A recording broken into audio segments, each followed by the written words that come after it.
हमारा शुरू हो रहा है और ये है झारखंड में जनजातीय विद्रोह या जनजातीय आंदोलन। तो इस पे हम लोगों ने जो है वो चर्चा शुरू की थी। कल भी हम लोगों ने जो है वो इस पे कुछ चीजों पे जो है वो चर्चा की थी कि आंदोलनों के अगर हम लोग स्पेसिफिक प्रकार देखें तो इसमें हम लोग जो है वो तीन तरह के आंदोलन को जो है वो हम लोग देख सकते हैं। झारखंड में जो आंदोलन हुए इनको अगर कैटेगराइजेशन करें या सब कैटेगराइजेशन करें तो तीन प्रकार से हम लोगों को देखने को मिलते हैं कि तीन प्रकार की गतिविधियां यहाँ पर हुई थी। जिसमें सबसे पहला हम लोगों ने देखा कि पहला जो है वो राजा के सम्मान या जो भी अपने लैंडलॉर्ड हैं या जो भी हैं उनके सम्मान में जो है वो प्रजा जो है वो राजा के साथ जो है वो लड़ाई करती हुई नजर आती है। दूसरा जो यहाँ पे टाइप हुआ वह जो है वो अंग्रेजों के साथ जो है वो डायरेक्ट हुआ, अंग्रेजों के शोषण के विरुद्ध जो है वो अंग्रेज के शोषण के विरुद्ध डायरेक्ट लड़ाइयां देखने को मिली। हालांकि इसमें कई फैक्टर्स इंक्लूडेड रहेंगे जिस पे अभी हम लोग चर्चा करेंगे, लेकिन ये लड़ाई जो है वो डायरेक्ट अंग्रेजों के बंदूक और जनजातियों के जो है वो ट्रेडिशनल हथियारों के बीच जो है वो एक लड़ाई हमें देखने को मिली। और तीसरा प्रकार जो है वो सुधारात्मक है। कुछ बोल रहे हैं आलोक? हाँ जी बोलिए। हाँ मैंने डाल दिया है स्ट्रीम, डाल दिया, यहाँ से दिख रहा है, अपलोड हो रहे हैं वो पता चल रहा है।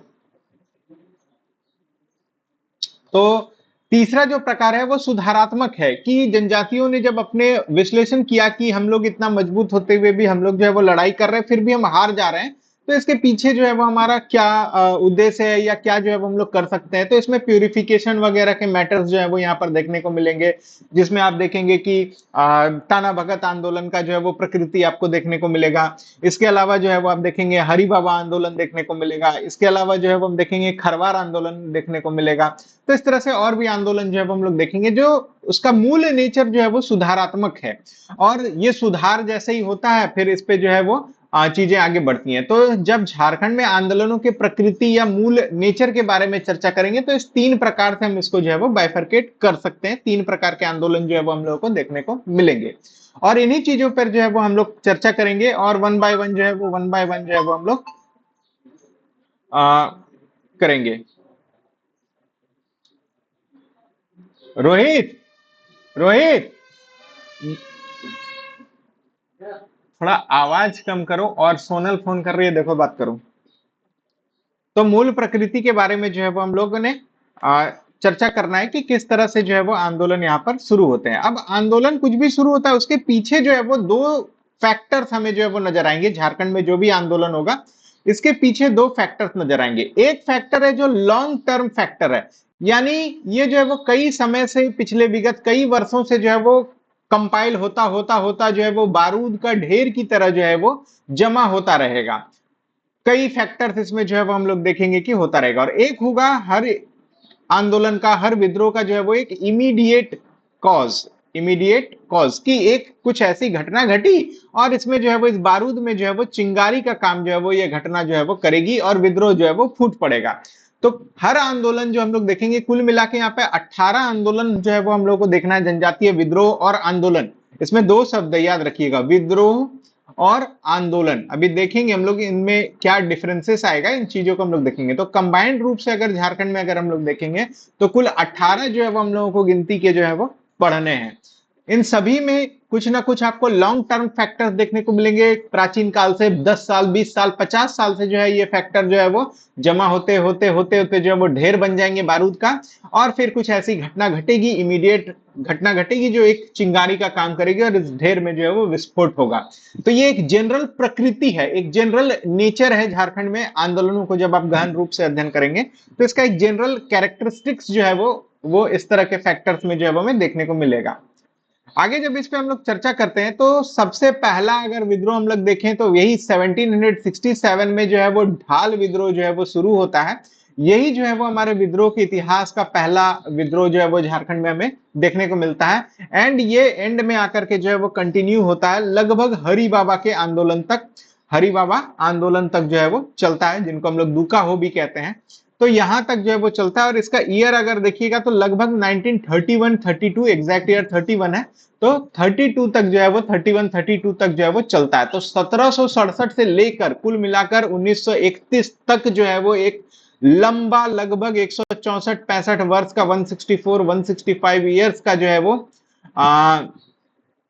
वर्षों का जो है वो एक आंदोलन का एक वृहद इतिहास जो है वो झारखंड में है। झारखंड की पहचान इन्हीं आंदोलनों से है। झारखंड का निर्माण भी जो है वो इसी आंदोलन पे हुआ। इसी धरती पुत्र भगवान बिरसा मुंडा के जो है वो जन्म दिवस को जो है वो इस दिन को जो है वो मनाया गया कि इसी दिन जो है वो झारखंड राज्य का निर्माण होगा। और कई सारे जो है वो हमारे यूनिवर्सिटी कॉलेज से लेकर के जो है वो हवाई अड्डे से लेकर के सब कुछ जो है वो हमारे इन्हीं महापुरुषों के नाम पर, इन्हीं बलिदानियों के नाम पर जो है वो हमें देखने को मिलता है। तो ये इतिहास वाला चैप्टर जो है वो झारखंड का ये सबसे महत्वपूर्ण पार्ट है जनजाति विद्रोह और आंदोलन का।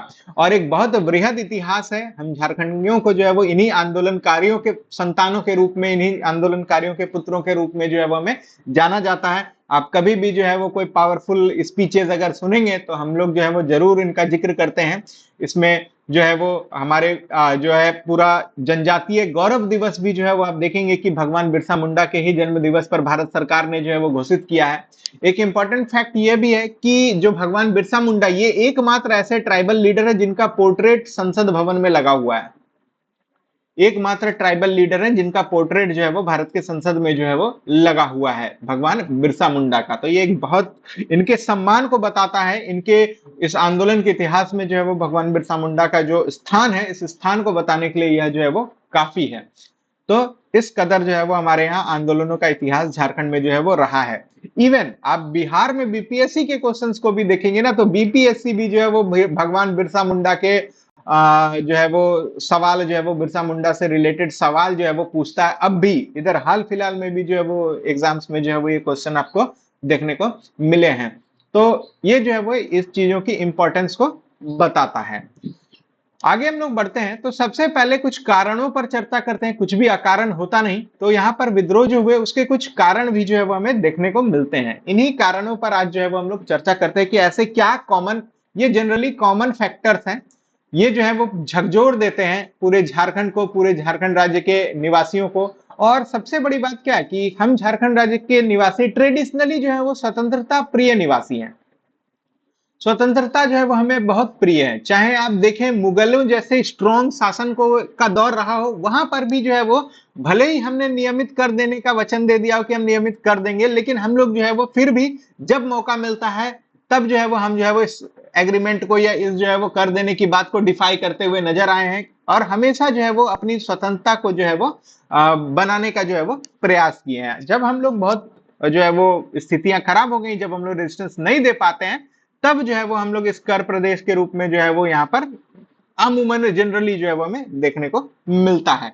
तो ओवरऑल बात यह है कि हम लोग जो झारखंड के लोग हैं, चाहे आदिवासी चाहे सदान रहे हों, वो स्वतंत्रता जो है वो प्रिय लोग रहे हैं। और इन पर जो है वो जैसे ही शासन का डंडा जो है वो पड़ता है, यह विद्रोह के रूप में जो है वो फूटता है। एंड सीरीज ऑफ विद्रोह है, मोस्ट ऑफ देम आपस में इंटरलिंक्ड विद्रोह है। वो एक के बाद दूसरी कड़ी, दूसरी के बाद तीसरी कड़ी जो है वो जुड़ती चली जाएगी। इसी पर हम लोग जो है वो विवेचना आज की क्लास में जो है वो करेंगे। तो कारणों की बात करें तो सबसे पहले हम लोग जो है वो राजनीतिक कारण जो है वो हम लोग देखते हैं कि क्या ऐसे राजनीतिक कारण जो है वो यहाँ पर आते हैं, यानी कि कुछ पॉलिटिकल फैक्टर्स आते हैं। पॉलिटिकल फैक्टर्स, इस पर जो है वो चर्चा हम लोग करते हैं। तो ऐसे क्या राजनीतिक कारण हुआ कि सबसे पहले जब यहाँ पे बाह्य शासन आया, बाह्य शासन का अब मतलब हो गया कि अंग्रेजी शासन। तो जैसे ही अंग्रेजी शासन यहाँ पर आया, कब आया, खास करके बक्सर की लड़ाई के बाद जो है वो अंग्रेज अपना विस्तारवादी नीति जो है वो अपनाते हैं। और यहाँ पर जो है वो जमींदारी राइट्स, दीवानी राइट्स, फौजदारी राइट्स, इस तरह के जो अधिकार हैं वो अपना जो है वो धीरे धीरे धीरे जो है वो कब्जा करना शुरू करते हैं। और धीरे धीरे अंग्रेज क्या करते हैं कि एक सेंट्रलाइज्ड जो है वो पद्धति जो है वो अपनाते हैं। सेंट्रलाइज्ड पद्धति यानी सेंट्रलाइज्ड कानून, सेंट्रलाइज्ड पुलिस, सेंट्रलाइज्ड आर्मी। तो इस तरह के जो है वो सेंट्रलाइज्ड जुडिशियल सिस्टम कि कहीं भी आप जाइए लगभग जो है वो सेम सिस्टम जो है वो मिलेगा। तो ये धीरे धीरे अंग्रेज जो है वो इन सारी चीजों को जो है वो सेंट्रलाइज करते हुए जो है वो हमें नजर आएंगे by the course of time. एक बार में नहीं होता, लेकिन धीरे धीरे जैसे जैसे इनका ग्रिप और इनका प्रशासनिक पकड़ जो है वो मजबूत होता जाएगा अंग्रेज का, ये चीजें भारत में जो है वो आप देखेंगे कि सेंट्रलाइज जो है वो होती जा रही हैं। वहीं पर जब हम लोग अपने झारखंड क्षेत्र की बात करें, जनजातीय क्षेत्र की बात करें, तो यहां पर भी जो राजा या जो ट्राइबल्स हैं उनका अपना पद्धति था। यानी इनकी जो है वो एक इंटरनल सॉवरेनिटी थी, आंतरिक जो है वो इनकी स्वायत्ता थी। इस पर जो है वो सबसे पहला आघात जो है वो इनको लगा। आंतरिक स्वायत्ता से मतलब इनका अपना जुडिशियल सिस्टम था, इनकी अपनी न्यायिक व्यवस्था थी, इनका अपना जो है वो पदाधिकारीगण थे, इनकी अपनी जो है वो रिचुअलिस्टिक जो है वो है, इनका अपना पॉलिटिकल सिस्टम था कि किस तरह से जो है वो ये अपने पॉलिटिकल सिस्टम को जाएंगे। और सीसीएस जो कंबाइंड सिविल सर्विसेज है उसके सिलेबस में आप देखेंगे कि इस चीज को हमें पढ़ना भी है, जो उनकी शासन व्यवस्था है उसको पढ़ना भी है वहां पर। तो क्या है कि ये जो है वो इनकी अपनी व्यवस्था थी, और ये व्यवस्था जो इनके प्रजा है इसके बीच बहुत ज्यादा सम्मानित व्यवस्था थी। जो पब्लिक है, जो जनजाति है, जो सदान है, उनके बीच इस व्यवस्था का जो है वो सर्वोच्च स्थान था। मतलब भगवान के बाद अगर किसी को ये मानते हैं तो ये इस आंतरिक स्वायत्ता को जो है वो मानते हैं। एंड इवन ये आज तक कंटिन्यू है, आज भी जो है वो इनके समाज में जो इनके इस पॉलिटिकल सिस्टम के जो पदाधिकारीगण हैं, मांझी हैं, देश मांझी हैं, मोड़े मांझी हैं, डोकलो हैं, सोहोर हैं, परगनेत हैं, इस तरह के जो भी पदाधिकारी हैं वो आज भी बहुत सम्मानित हैं। तो आज से समझ लीजिए जो है वो 200-250 साल पहले जो है वो और कितना जो है वो सम्मान रहा होगा। तो जैसे ही अंग्रेजी शासन का यहाँ पर जो है वो प्रादुर्भाव होता है, जैसे ही इमर्ज होते हैं, जैसे ही चीजें कंट्रोल में आती हैं, सबसे पहला आघात जो है वो इनके आंतरिक स्वायत्ता पर जो है वो लगता है। सबसे पहली चोट जो है वो इस पर होती है। अब न्याय मांगने के लिए जो है वो यहाँ पर कोई सभा नहीं हो रही। अब न्याय मांगने के लिए आपको जज के पास जाना पड़ रहा है, पुलिस के पास जाना पड़ रहा है। तो ये स्थितियां जो है वो यहाँ पर डेवलपमेंट होना शुरू हो रही है। अब इनका जो प्रमुख है, जिसको हम लोग कहीं पे मुखिया कहते हैं, कहीं पे बैगा कहते हैं, कहीं पे डोकलो कहते हैं, कहीं पे जो है वो मांझी कहते हैं, कहीं पे देश मांझी कहते हैं। तो इस तरह के विभिन्न इनके जो है वो पदाधिकारी जो इनके हेड हैं, ये कई मायने में हेड है। कहीं पे ये रिलीजियस हेड है, कहीं पे ये पॉलिटिकल हेड है, कहीं पे ये जो है वो कई विलेजेस के हेड है, और इनके कई अधिकार हैं। कई जगह पे ये एडमिनिस्ट्रेटिव चीजों को जो है वो हैंडल करते हैं, कई जगह पे ये जो है वो रिलीजियस चीजों को हैंडल करते हैं। तो ये जो इनके प्रमुख हैं, ये हेड, चाहे वो रिलीजियस हेड है, चाहे वो पॉलिटिकल हेड है, चाहे वो एडमिनिस्ट्रेटिव हेड है, तो जिस भी पद पे वो बैठे हैं, इन पर जो है वो नियंत्रण स्थापित करने का प्रयास जो है वो हमें देखने को मिलता है कि अंग्रेज जो है वो इस पर नियंत्रण करने का प्रयास करते हैं, या अंग्रेज के माध्यम से जो राजा रजवाड़ा रूल करने का प्रयास कर रहे हैं, या अंग्रेज के पपेट जिनको अंग्रेज ने बना लिया है, अपना कठपुतली बना करके जो है वो शासन पे लगा दिया है, वह जो है वो सबसे पहला इस हेड पर भी जो है वो नियंत्रण करने का प्रयास जो है वो करते हैं। इस व्यवस्था को जो है वो डिसमेंटल करने का प्रयास करते हैं। तो ये जो इनकी पारंपरिक व्यवस्था है, इसको आप समझ लें कि डिसमेंटल करने का जो है वो प्रयास करते हैं कि इसको तोड़ दिया जाए, क्योंकि यही जो है वो जड़ है सारी समस्याओं का। ऐसा वो जो है वो चीजों को लेकर के चलते हैं। तो इनके आंतरिक स्वायत्ता पर आघात पड़ता है। इनके प्रमुख हैं या जो रिलीजियस हेड है, जो पॉलिटिकल एडमिनिस्ट्रेटिव हेड है, ओवरऑल हेड है, उन पर जो है वो नियंत्रण स्थापित करने का प्रयास जो है वो किया जाता है पुलिस के माध्यम से, बाहरी एलिमेंट्स के माध्यम से सेठ साहूकार इन सब के माध्यम से जो है वो इन पर जो है वो कंट्रोल करने का जो है वो प्रयास जो है वो किया जाता है। उसके बाद इनके प्रदेशों पर भी अधिकार करते हैं। प्रदेशों पर जो है वो अधिकार करने का भी जो है वो यहाँ पर एक्टिविटी जो है वो शुरू हो जाता है। सरकारी संपत्ति घोषित कर देते हैं, जंगलों को जो है वो सरकारी संपत्ति घोषित कर देते हैं, जंगलों पर कानून लगा देते हैं कि वहां घुसना, लकड़ी चराना, लकड़ी काटना, पशु चुराना, पेड़ गिराना, इन सबको जो है वो आपराधिक जो है वो क्राइटेरिया में डाल देते हैं कि कोई जाएगा बिना अनुमति के जंगल काटेगा तो उस पर जो है वो अपराध हो जाएगा। वहीं आदिवासी जल जंगल जमीन को जो है वो अपनी इथनिसिटी से रिलेट करता है, अपने जो है वो कल्चर से रिलेट करता है, अपने भगवान से रिलेट करता है, और उसके लिए यह आम बात है, रोज की बात है। It's a to do thing, everyday daily course की बात है। जंगल जाना, वहां जाकर बांसुरी बजाना, शिकार करना, पेड़ पर चढ़ना, इस तरह के जो है वो उनके डेली टू डू एक्टिविटीज का जो है वो काम है। अब वहां घुसना पे जो है वो जेल लग जाए, वहां पर जो है वो लकड़ी तोड़ने पे जो है वो जेल लग जाए, शिकार करने पर जेल लग जाए, तो इस तरह के आघात जो है वो देखने को मिले। वहीं इसके अतिरिक्त क्या हो रहा है कि जनजातियों को तो घुसने पर रोक लगा रहे हैं, कानून लगा रहे हैं, लेकिन जो ठेकेदारों को, जिसको जंगल का आपने ठेका दे दिया, वो पेड़ गिरा रहे हैं, ट्रैक्टर पे ट्रॉली पे लॉद करके जो है वो ले जा रहे हैं, रेलवे के स्लीपर्स बन रहे हैं, फर्नीचर बन रहे हैं, उन पर कुछ नहीं हो रहा है। और वो ठेकेदार हैं, वो वहां पे ठेका ले लिए पेड़ गिराने का, काटने का, उसको हटाने का, और वो जो है वो बाहरी आदमी आकर के जो है वो यहाँ पर जो है वो ये सारे एक्टिविटी कर रहे हैं, और वो आसानी से ले जा रहा है। और ये जो आदिवासी है, जिनका जो है वो इन पर अपना अधिकार है, जो इसको अपना मानते हैं, जो इनके इथनिसिटी से जुड़ता है, जो इनके रिलीजन से जुड़ता है, जो इनके डे टू डे लाइफ से जुड़ता है, उनके प्रवेश पर आप जो है वो कानून लगा रहे हैं। ऐसा एक विरोध भगवान बिरसा मुंडा भी 1894 में करेंगे। तो ये स्थितियां जो है वो यहाँ पर आ रहा है कि इनके प्रदेशों पर अधिकार कर रहे हैं। आप यही पहाड़िया रिवेलियन का मूल कॉज भी आप देखेंगे, तो आप देखेंगे जो सौरिया लैंड था, या जिसको आज के डेट में हम लोग संथाल परगना का इलाका कहते हैं, खास करके राजमहल हिल्स के जो लोअर ट्रैक्ट्स हैं, उनमें जो है वो उसको पूरी की तरह से जो है वो सरकारी संपत्ति घोषित कर दिया गया था। तो इसका भी जो है वो विरोध कर दिया गया, क्योंकि अंग्रेज देखते हैं यहाँ पे बहुत रिसोर्सेस हैं।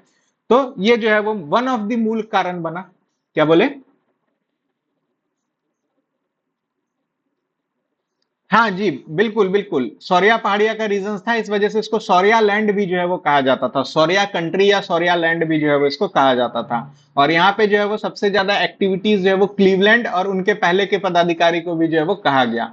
और जो है वो फिर देखेंगे हम लोग आगे, फिर सर्वे वगैरह भी जो है वो होता है। 1824 में जो है वो इसका सर्वे होता है। और उसके बाद जो है वो फिर कई सारे आते हैं, वुड्स का डिस्पैच आता है, उसके बाद मैकफरसन का डिस्पैच आता है, फिर मैकफरसन के बाद आपका जो फिर संथाल परगना इंक्वायरी कमेटी बनती है 1927 में। विल सी, आगे आगे हम लोग देखेंगे इन चीजों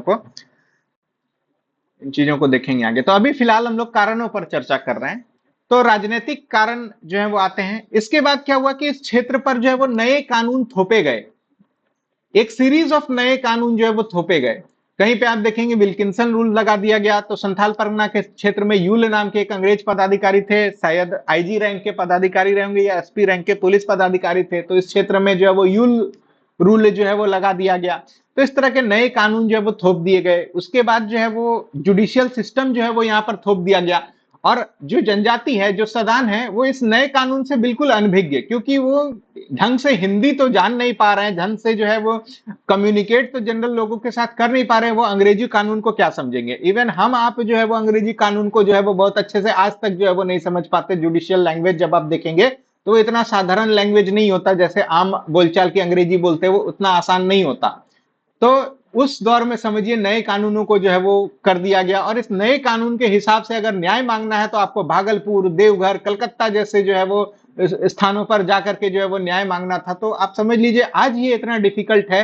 आज अगर किसी साहेबगंज के गांव के आदमी को जो है वो रांची हाई कोर्ट जाना पड़ता है, तो इसका लिए जो है वो उसको पता नहीं अपनी जमीन गिरवी रखनी पड़ती है, अपने जेवर जो है वो जो है वो बेचने पड़ते हैं। इस दुख का जो है वो कहीं कोई अंत आज तक नहीं समझ आता। तो आज से समझ लीजिए 250 साल पहले जो है वो ये क्या स्थितियां रही होंगी। और कंप्लीट जो है वो शोषण दमन का जो है वो दौर जो है वो चला होगा।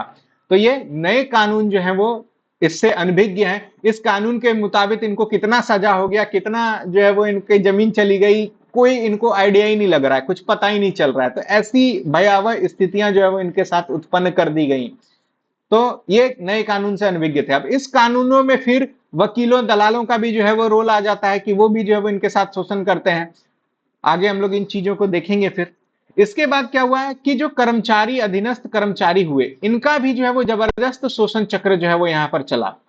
जो अंग्रेज कर्मचारी यहाँ पर आए, सीआई आए, क्लर्क्स आए, या और भी जो है वो पदाधिकारी आए, पुलिस पदाधिकारी आए, इन्होंने भी जो है वो इनका दम तक अपने जो है वो एक्सट्रीम स्तर तक जो है वो शोषण किया। फिजिकल शोषण, इकोनॉमिक शोषण जो है वो हर तरह से जो है वो। उसके बाद फिर आपका वो रेशियल शोषण भी अगर हम लोग कह ले, इनको जो है वो नीच और क्या नहीं जो है वो कहा।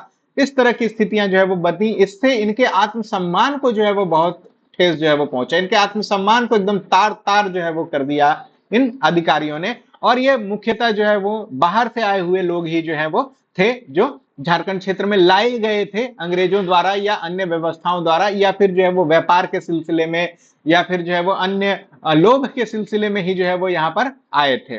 तो इनके द्वारा भी जो है वो शोषण जो है वो हमें देखने को मिला, और एक्सट्रीम शोषण देखने को मिला।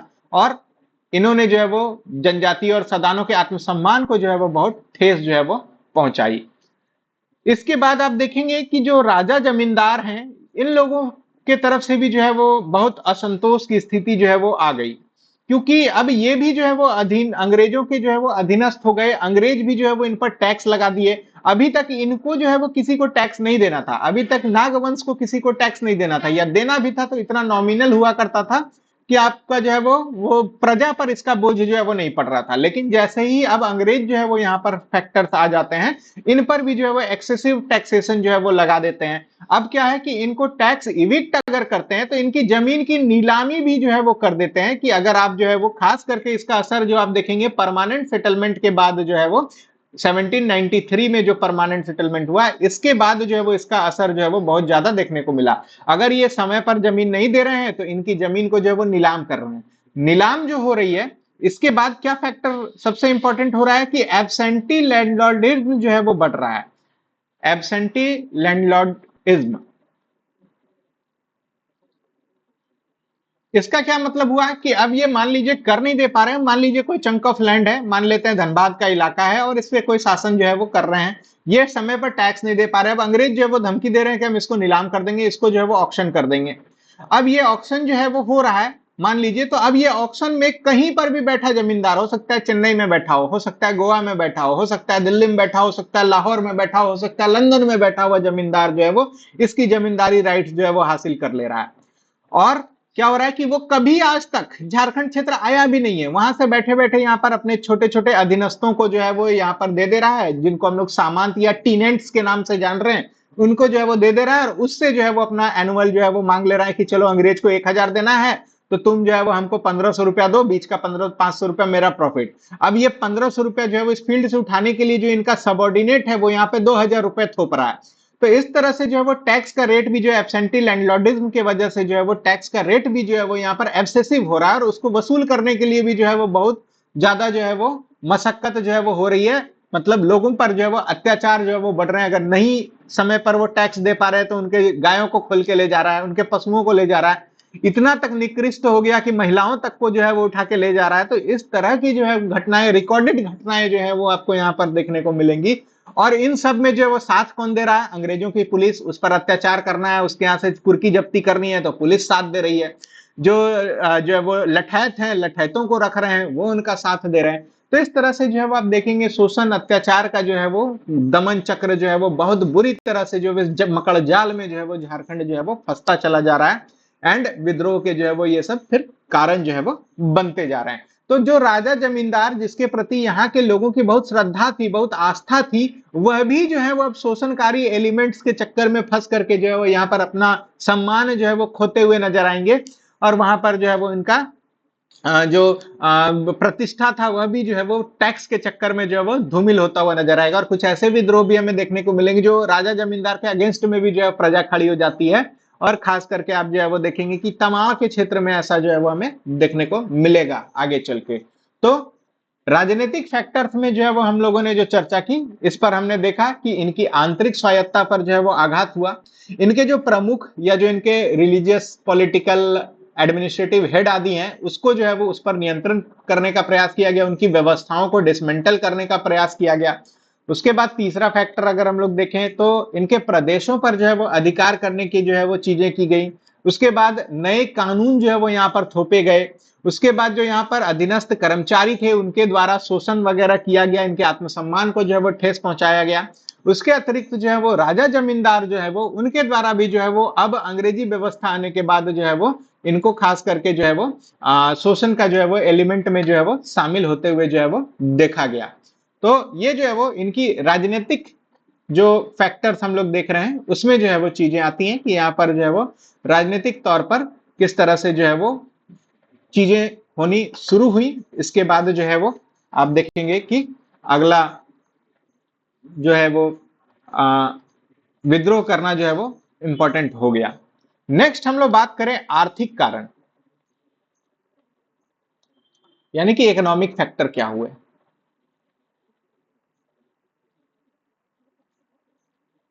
इकोनॉमिक फैक्टर्स में क्या क्या हुआ? तो सबसे पहले क्या हुई कि कृषि की समस्या उत्पन्न हुई। ट्रेडिशनली अगर हम लोग देखें झारखंड में तो समस्या, तो ट्रेडिशनली जो है वो क्या था कि जनजाति यहाँ पर आए, जब शुरुआती में ये सेटल कर रहे थे तो जंगलों को काटते हैं और जंगल काट करके जो है वो एग्रीकल्चरेबल लैंड, कल्टीवेबल लैंड जो है वो बनाते हैं। और most of the time in lands पर इनका कम्युनिटी अधिकार रहता है, किसी एक व्यक्ति का नहीं बल्कि सामाजिक जो है वो पूरी कम्युनिटी का जो है वो अधिकार रहता है। जिसको हम लोग मुंडा क्षेत्र में अगर देखें तो यह एक खुटकट्टी व्यवस्था थी, जिसका भी जो है वो जिसको भी डिसमेंटल करने का जो है वो प्रयास किया गया। तो यही खुटकट्टी व्यवस्था थी। खूंट मतलब खूंटे जैसे पेड़ खड़े हैं, इन खुटकट्टी को जो है वो काट करके जो है वो कल्टीवेबल लैंड जो है वो बनाया गया और इस लैंड पर पूरे कुल, पूरे खानदान, पूरे गुस्टी का जो है वो अधिकार जो है वो होता था, पूरी कम्युनिटी राइट्स जो है वो इस पर होती थी। और अंग्रेजों ने परमानेंट सेटलमेंट के बाद क्या किया, इस व्यवस्था को जो है वो ये लैंड जो कम्युनिटी लैंड थी इसको individual, from community land to individual land बदल गया। From community land to individual land, यानी कि व्यक्तिगत संपत्ति हो गई इंडिविजुअल लैंड। इन्होंने जो परमानेंट सेटलमेंट किया, मान लीजिए नागवंश के इलाके में अगर ये इलाका हुआ, तो जो नागवंशी राजा है उसको जो है उस लैंड का जो है वो लैंडलॉर्ड समझ लिया और उस नागवंशी राजा से जो है सेटलमेंट कर लिया कि तुमको जो है वो इतना कर जो है वो एनुअल देना होगा। बल्कि जब वो राजा स्वयं अपना शासन कर रहा था तो उस समय वो ऐसी चीजें नहीं करता था, वो नाम मात्र का कर लेता था या सिर्फ राज्य शासन प्रशासन चलाने के लिए जितनी जरूरत होती थी उतनी चीजें करता था, शोषण नहीं होता था, एक्सेसिव चीजें नहीं मांगता था। पर अब क्या हो गया कि ये कम्युनिटी लैंड से जो है वो इंडिविजुअल लैंड हो गया, और ये कब बदल गया इसकी जानकारी तो आदिवासी को है ही नहीं, कब ये परमानेंट सेटलमेंट लागू हो गया, इसकी क्या शर्तें हैं, इसमें क्या चीजें होती हैं, उनको क्या पता। वो अनभिज्ञ अपना जीवन में जो है वो मौज में है, खाओ पियो मौज करो जैसी जो कंडीशंस है, अपना उगाए, अपना जो है वो फेस्टिवल्स मनाए, हड़िया ताड़ी पिए, जंगलों में गए, घूमे फिरे, बांसुरी बजाए, नगाड़ा मांदर बजाए, इनको बाहरी सिस्टम से कोई लेना देना जो है वो था नहीं। और वहां पर जो है वो ये चीजें आ गई कि अब जो है वो अगर वो टैक्स नहीं देंगे तो इनकी जमीन नीलाम हो जाएगी, कोई एब्सेंटी लैंडलॉर्ड खरीद लेगा, कोई यहाँ का दूसरा लैंडलॉर्ड खरीद लेगा, और कोई खरीदेगा तो वहां से टैक्स जो है वो उठाएगा। तो ये कम्युनिटी राइट जो है वो इंडिविजुअल राइट में जो है वो शिफ्ट हो गई, यानी कि जो सामाजिक या पूरे जो है वो समाज की जो व्यवस्था थी वह अब इंडिविजुअल व्यवस्था में जो है वो शिफ्ट हो गई। ये समस्या खास करके 1793 परमानेंट सेटलमेंट के बाद आई, क्योंकि परमानेंटली सेटल कर दिया कि हर साल आपको जो है वो इतना कर देना है और हम कर इस व्यक्ति से उठाएंगे, यही व्यक्ति यहाँ का जो है वो लैंडलॉर्ड है। तो इस तरह की स्थितियां जो है वो यहाँ पर उत्पन्न हुई। अब इससे क्या हुआ कि कृषि में क्या समस्या हो गई, तो जो कृषि अभी तक केवल व्यक्तिगत उपयोग के लिए था कि कम्युनिटी ने जो है वो उपजाया और अपना गांव घर का जो है वो अपना अपना हिस्सा बांटा, खाया पिया, ताड़ी बनाया, बांसुरी बजाया, मांदर बजाया, ढोल बजाया, अपने रिचुअल्स कल्चर में जो है वो व्यस्त रहे, कहीं कोई इनको जो है मतलब नहीं है। यानी कि कभी भी सरप्लस प्रोडक्शन का जो है वो कोई कंसेप्ट जो है वो अभी तक इनके बीच में जो है वो नहीं था बिफोर परमानेंट सेटलमेंट, बिफोर 1793 जो है वो, कि हमें जो है वो उसको उगाना है, उगा के बाजार में बेचना है, बेच के पैसे कमाने हैं, पैसे कमा के टैक्स के रूप में जो है वो हमें अपने राजा को देना है या अंग्रेजों को देना है, ऐसा कोई कंसेप्ट इनके पास था ही नहीं। तो क्या हुआ, कृषि जो है वो व्यक्तिगत या कम्युनिटी के लिए जो है वो विशेषता होती थी, अपने उपभोग के लिए इस्तेमाल करते थे, और कोई सरप्लस प्रोडक्शन का जो है वो कंसेप्ट नहीं था। अगर हो भी गया तो उसको ये लोग रखे, लेकिन मार्केटिंग के हिसाब से जो है वो कभी सरप्लस प्रोडक्शन नहीं था। अब ये टैक्स वाली व्यवस्था आने के बाद इसके लिए इनको मजबूर कर दिया गया कि अब आपको सरप्लस प्रोडक्शन करना होगा, सेल्फ कंजम्पशन के अलावा जो बचेंगे उसको मार्केट में बेचना होगा, और बेच करके जो है वो आपको समय पर पैसा लाना होगा। इसके लिए आपने सुना होगा सनसेट लॉ भी जो है वो एक लागू किया गया था अंग्रेजों द्वारा, कि फलाना डेट के सूर्य जो है वो डूबने के पहले आपको जो है वो ला करके या पैसा जो है वो दे देना होगा। तो आपने जनरल प्राचीन मॉडर्न हिस्ट्री में जो है वो पढ़ा होगा कि एक सनसेट लॉ भी जो है वो अंग्रेजों ने लगा दिया था। तो इस तरह की स्थितियां जो है वो हुई। इससे क्या हुआ, कृषि का जो है वो कमर्शियलाइजेशन अब बढ़ने लगेगा। इसमें जो है वो क्योंकि टैक्स देना है तो आपको अधिक उत्पादन करना होगा, तो अधिक उत्पादन करके उसको बेचना होगा, बेच करके जो है वो उससे जो है वो आपको प्रॉफिट या जो भी है नुकसान हो, प्रॉफिट हो, लॉस हो, जो हो, कर्ज लेके देना है लेकिन टैक्स देना है, यही तो विशेष साइकिल था। तो ये जो है वो कमर्शियल एग्रीकल्चर का जो है वो बढ़ावा देना शुरू हुआ। इससे क्या हुआ, कैश क्रॉप का इंट्रोडक्शन हुआ, और यही कहानी फिर आप देखेंगे कि चंपारण में जो है वो इंडिगो प्रोडक्शन के साथ हुई कि एक्सेसिव टैक्स था। यही आप देखेंगे कि खेड़ा में भी जो है वो हुआ। तो अन्य जगहों पर भी आप देखेंगे कि यही जो है वो चीजें हुई, कैश क्रॉप्स को जो है वो प्रमोट मिला, इंडिगो, उसके बाद पटसन, इस तरह की चीजें जो है वो यहाँ पर देखने को मिली। तीसरा क्या हुआ कि अंग्रेजों को पता चल गया कि झारखंड क्षेत्र में जो है अफीम बहुत अच्छे क्वालिटी का जो है वो ग्रो किया जाता है, तो ओपीएम का कल्टीवेशन को भी जो है वो यहाँ पर ये लोग जो है वो प्रमोट करना शुरू कर दिए। और ये ओपीएम, इंडिगो, ये सब कुछ ऐसे हैं जो जमीन की फर्टिलिटी को काफी नुकसान पहुंचाते हैं और अच्छी चीजें तो है नहीं। तो ये सब चीजें जो है वो यहाँ पर अब जो है वो बढ़ने लगी। वो जनजाति, वो सदान जो अपने सेल्फ सफिशिएंट थे, अपने गांव घर के लिए जितनी जरूरत पड़ी उतनी ही खेती की, अपना एक मस्त लाइफ रहे, अपना खाए पिए मौज किए, गीत गाए, अपने वाद्य यंत्र बजाए, अपना एंटरटेनमेंट किए, अपना जो रिचुअल्स है उसको निभाए, और जल जंगल जमीन के साथ जो है वो बड़ा हैप्पी लाइफ जी रहे थे। लेकिन इसके बाद जो है वो ये जो टैक्सेशन सिस्टम आ गया, शोषण का सिस्टम आ गया, कमर्शियल एग्रीकल्चर आ गए, कैश क्रॉप्स का प्रमोशन हो गया, ओपीएम का प्रमोशन हो गया, तो इनकी जो कृषि थी इसमें जो है वो धीरे धीरे समस्या उत्पन्न होने लगी। कुछ इसमें आंतरिक भी इन्होंने गलती की है, कुछ जो है वो लोभ में फंस गए, कुछ लोग जो है वो आपस में ही जो है वो लड़ गए, भिड़ गए, क्योंकि अब आपको टैक्स देना है, टैक्स में से कुछ पैसे भी बचाने हैं, तो क्या हुआ कि जमीन की हेर फेर की जो है वो कहानी भी यहाँ पर शुरू होने लगेगी। तो जो है वो किसी के वंशज नहीं है तो उस जमीन को हथिया लिया, हड़प लिया। तो ये सब जो इल फैक्टर्स हैं, ये इसी इल फैक्टर्स जो है वो इन्हीं सब कारणों से जो है ये इल फैक्टर्स यहाँ पर डेवलप होना शुरू हुए। इसके पहले कभी भी झारखंड में इस तरह की कहानियां जो है वो, इस तरह के इल फैक्टर्स जो है वो नहीं देखे गए थे। ये लोग अपने लाइफ में बहुत अच्छा जी रहे थे, और जो शासक प्रशासक भी थे वह लोग भी जो है वो इनको इंडिविजुअली डिस्टर्ब जो है वो नहीं कर रहे थे। ऑल दिस 1793 परमानेंट सेटलमेंट अंग्रेजों के हाथ में शक्तियां आने के बाद जो है वो डेवलप होनी शुरू होती हैं। तो आर्थिक रूप में सबसे पहली समस्या हमने देखी कि कृषि की समस्या जो है वो इनकी यहाँ पर डेवलप होनी जो है वो शुरू होती है। नेक्स्ट हम लोग बात करें आर्थिक में, तो इनका जो निर्वाह के कारण है, इनके जो लाइवलीहुड के कारण है, इन पर भी जो है वो हस्तक्षेप जो है वो होना शुरू हुआ। यानी कि निर्वाह के कारण इनके क्या थे? जल, जंगल और जमीन। जल, जंगल और जमीन, जिसकी अभी हम चर्चा कर रहे थे। तो जंगलों पर क्या हुआ? कई कानून थोपे गए, वन सुरक्षा कानून या फिर जो है वो अन्य तरह के कानून। इनके जो है वो जमीनों और जल पे जो है वो इस तरह के जो है वो कानून लगाए गए कि इसमें इनका इस्तेमाल पर जो है वो रोक लगा दिया गया, या इनसे जो है वो इनकी इथनिक टाइल्स जो थी उस पर जो है वो आघात पड़ा। इसके बाद इनके अपने इंटरनल आप देखेंगे एक पतचुई कर भी जो है वो लगा दिया, यानी कि जो ताड़ी बनाते हैं या जो महुआ बनाते हैं, महुआ से जो शराब बनाते हैं, इस पर भी जो है वो टैक्स लगा दिया गया।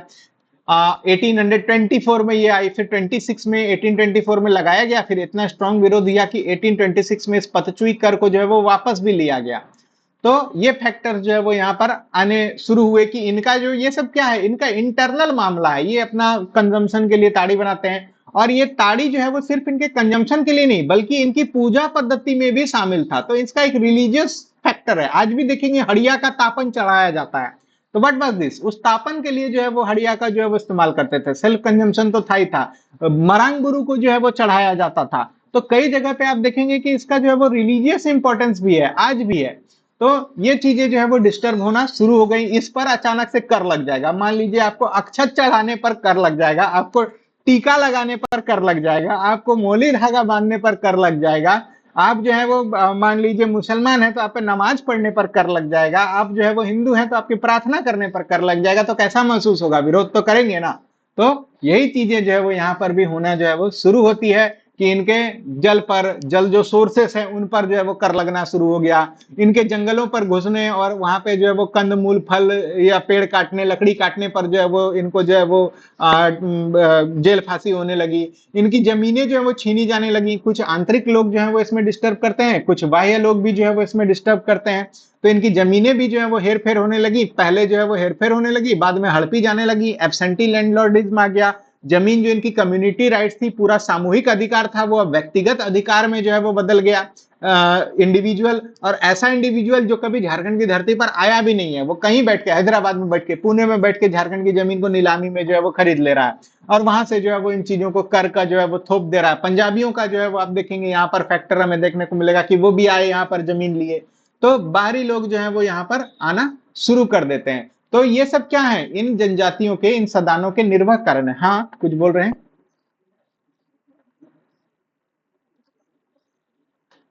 शिवम ज्वाइंड, शिवम तो है। Shivam, are you here? Okay, okay, okay, no issues. तो क्या हो रहा है कि इनके जो निर्वाह के कारण है, इनका जो लाइवलीहुड है, इस पर आघात हो गया। इस पर भी जो है वो टेंशन हो गया, और शुरू हुआ इंट्रोडक्शन ऑफ न्यू क्लासेस। ये क्लासेस, ये वर्ग जो है वो अभी तक झारखंड में नहीं था, इवन देश में कहीं नहीं था। नए वर्ग में जमींदार आ गए, नए वर्ग में साहूकार आ गए, नए वर्ग में महाजन आ गए, नए वर्ग में जो है वो कर्मचारी आ गए। तो इस तरह के जो लोग यहाँ पर आने लगे, नए वर्ग में व्यापारी आ गए, जो यहाँ पर आते हैं और शोषण की प्रक्रिया को जो है वो बढ़ाते हैं। इनका जो है वो एंट्रेंस यहाँ पर जो है वो हमें देखने को मिलता है। तो this were the economic factor, या आर्थिक कारण जो है वो हमें देखने को यहाँ पर मिलता है। तीसरा फैक्टर जो है वो सामाजिक कारण, सोशल कॉज, सामाजिक कारण। सोशल कुछ फैक्टर्स हुए विद्रोहों के। क्या फैक्टर्स हुए? सबसे पहले क्या हुआ कि बाहरी लोग जो यहां पर आए उन्होंने इस जनजातीय प्रथा में हस्तक्षेप करना शुरू कर दिया। जो जनजातीय रिचुअल्स है, जो जनजातीय प्रथा है, इसमें हस्तक्षेप आना जो है वो शुरू हो गया कि तुम लोग जंगली लोग हैं, तुम लोग जो है वो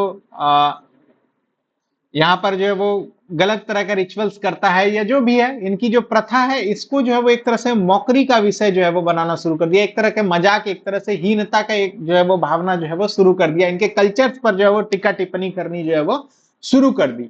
इस चीज का फायदा अंग्रेजों ने बड़ा उठाया। इन चीजों को अंग्रेजों ने जो है वो, जो ये जनजाति हैं, इस ऐसे बाहरी एलिमेंट्स को जो है वो दीकू कहने लगे, यानी वैसे लोग जो दीक करते हैं, परेशान करते हैं, ये जो है वो परेशान करते हैं। और अंग्रेजों ने जो है वो इस फाइट को, जो बाहरी और जो भीतरी है, इस फाइट को जो है वो बड़ा आंतरिक रूप से जो है वो बूस्ट किया, और जो है वो एक दीकू और जनजातियों के बीच की लड़ाई को जो है वो इन्होंने छद्म रूप से, प्रॉक्सी रूप से जो है वो प्रमोट करने का प्रयास किया। बशर्ते जब यहाँ पे आप झारखंड में देखेंगे तो दो ही कम्युनिटी थी, एक जनजाति और दूसरा सदान। सदान वे लोग जो गैर जनजाति थे बट यहाँ के नेटिव थे। इनके बीच में जो है वो कहीं कोई कंफ्लिक्ट नहीं है। जनजातियों और सदानों के बीच में जो है वो आप हिस्टोरिकली देखेंगे तो कोई ऐसा कंफ्लिक्ट नहीं है, बल्कि ज्यादातर विद्रोह में जो है वो सदान और जनजाति दोनों मिल करके जो है वो अंग्रेजों के विरुद्ध जो है वो लड़ाई लड़ते हैं। चाहे संथाल विद्रोह की बात करें, चाहे कोल विद्रोह की बात करें, आप देखेंगे कि दोनों जो है वो अंग्रेजों के विरुद्ध जो है वो काम करते हैं। दोनों का जो है वो यहाँ पर शोषण देखने को मिलता है, और बाहर से जो आए लोग थे वो दिक्कू थे। तो अंग्रेज जो है वो बड़ी चालाकी से, प्रॉक्सी रूप से, यूं कहें कि छद्म रूप से जो है वो इस एलिमेंट को जो है वो यहाँ पर घुसाने का प्रयास करते हैं। और बहुत से लोग इन चीजों को नहीं समझते हैं, क्योंकि उनको इतिहास में रुचि नहीं होती, समझ नहीं होती, और इन चीजों को जो है वो इस अंग्रेजों के छलावे में जो है वो पढ़ करके जो है वो एग्रावेट करते हैं, सिचुएशंस को खराब करने में जो है वो बहुत ऐसा इंसिडेंट हमें देखने को मिलेगा जहां पे चीजें खराब होती हुई नजर आएंगी। तो ये एक्चुअल में चीजें हैं जिसको, और जिसका हम लोग जो है वो डिटेल्स आगे चलकर देखेंगे। फिलहाल सामाजिक कारणों पर चर्चा ये हो रही है कि इनकी जनजातीय प्रथा में जो है वो हस्तक्षेप करना शुरू कर दिए, इसका जो है वो मजाक उड़ाना शुरू कर दिए कि तुम पशुओं को पूजा करते हो, तुम जो है वो जंगल की पूजा करते हो, इस तरह के जो भी इनके रिचुअल्स हैं इस पर जो है वो हस्तक्षेप करना जो है वो शुरू कर दिया। और उसके बाद जो है वो दीकू और जनजातीय जो समाज है इसके बीच जो है वो अलगाव के फैक्टर्स को जो है वो प्रमोट करना जो है वो शुरू कर दिया है। ये जो इनका यूनिटी फैक्टर्स था, जो सदान और जनजाति का जो यूनिटी फैक्टर था, इन फैक्टर्स पर जो है वो हमला करना शुरू कर दिया। कल्चरली कल्चरली जो है वो इन फैक्टर्स पर जो है वो हमला शुरू करने लग गया कि तुम हमसे अलग हो, हम तुमसे अलग हैं, हम गोरी चमड़ी तुम काली चमड़ी, इस तरह तक के निकृष्ट शब्दों तक जो है वो आ गए। उनके रंग रूप पे जो है वो भेदभाव करने लगे, इनके पहनावे ओढ़ावे पर जो है वो भेदभाव करने लगे। तो ये जो है वो सामाजिक विभेद को जो है वो बढ़ावा देता है। यह जो है वो सोशल फैक्टर्स बनते हैं जनजातीय विद्रोह के, इससे भी जो है वो आहत हुए, इनसे इनका आत्मसम्मान बहुत जो है वो चोटिल हुआ, इनसे इनका जो सेल्फ रिस्पेक्ट है वो बहुत गिरा। और सदानों के साथ ये नहीं था, बल्कि बाहर से आए हुए जो लोग थे उनके साथ जो है वो ये अंग्रेजों ने भी जो है वो इसमें बहुत साथ दिया और छद्म रूप से इन सब चीजों को जो है वो प्रमोट किया। तो ये जो है वो यहाँ पर जनजातीय विद्रोह में आप देखेंगे कि सामाजिक कारण के रूप में भी जो है वो हमें देखने को मिलते हैं। इसके बाद चौथा और अंतिम कारण जो हम लोग देखेंगे वह होता है यहाँ पर धार्मिक कारण।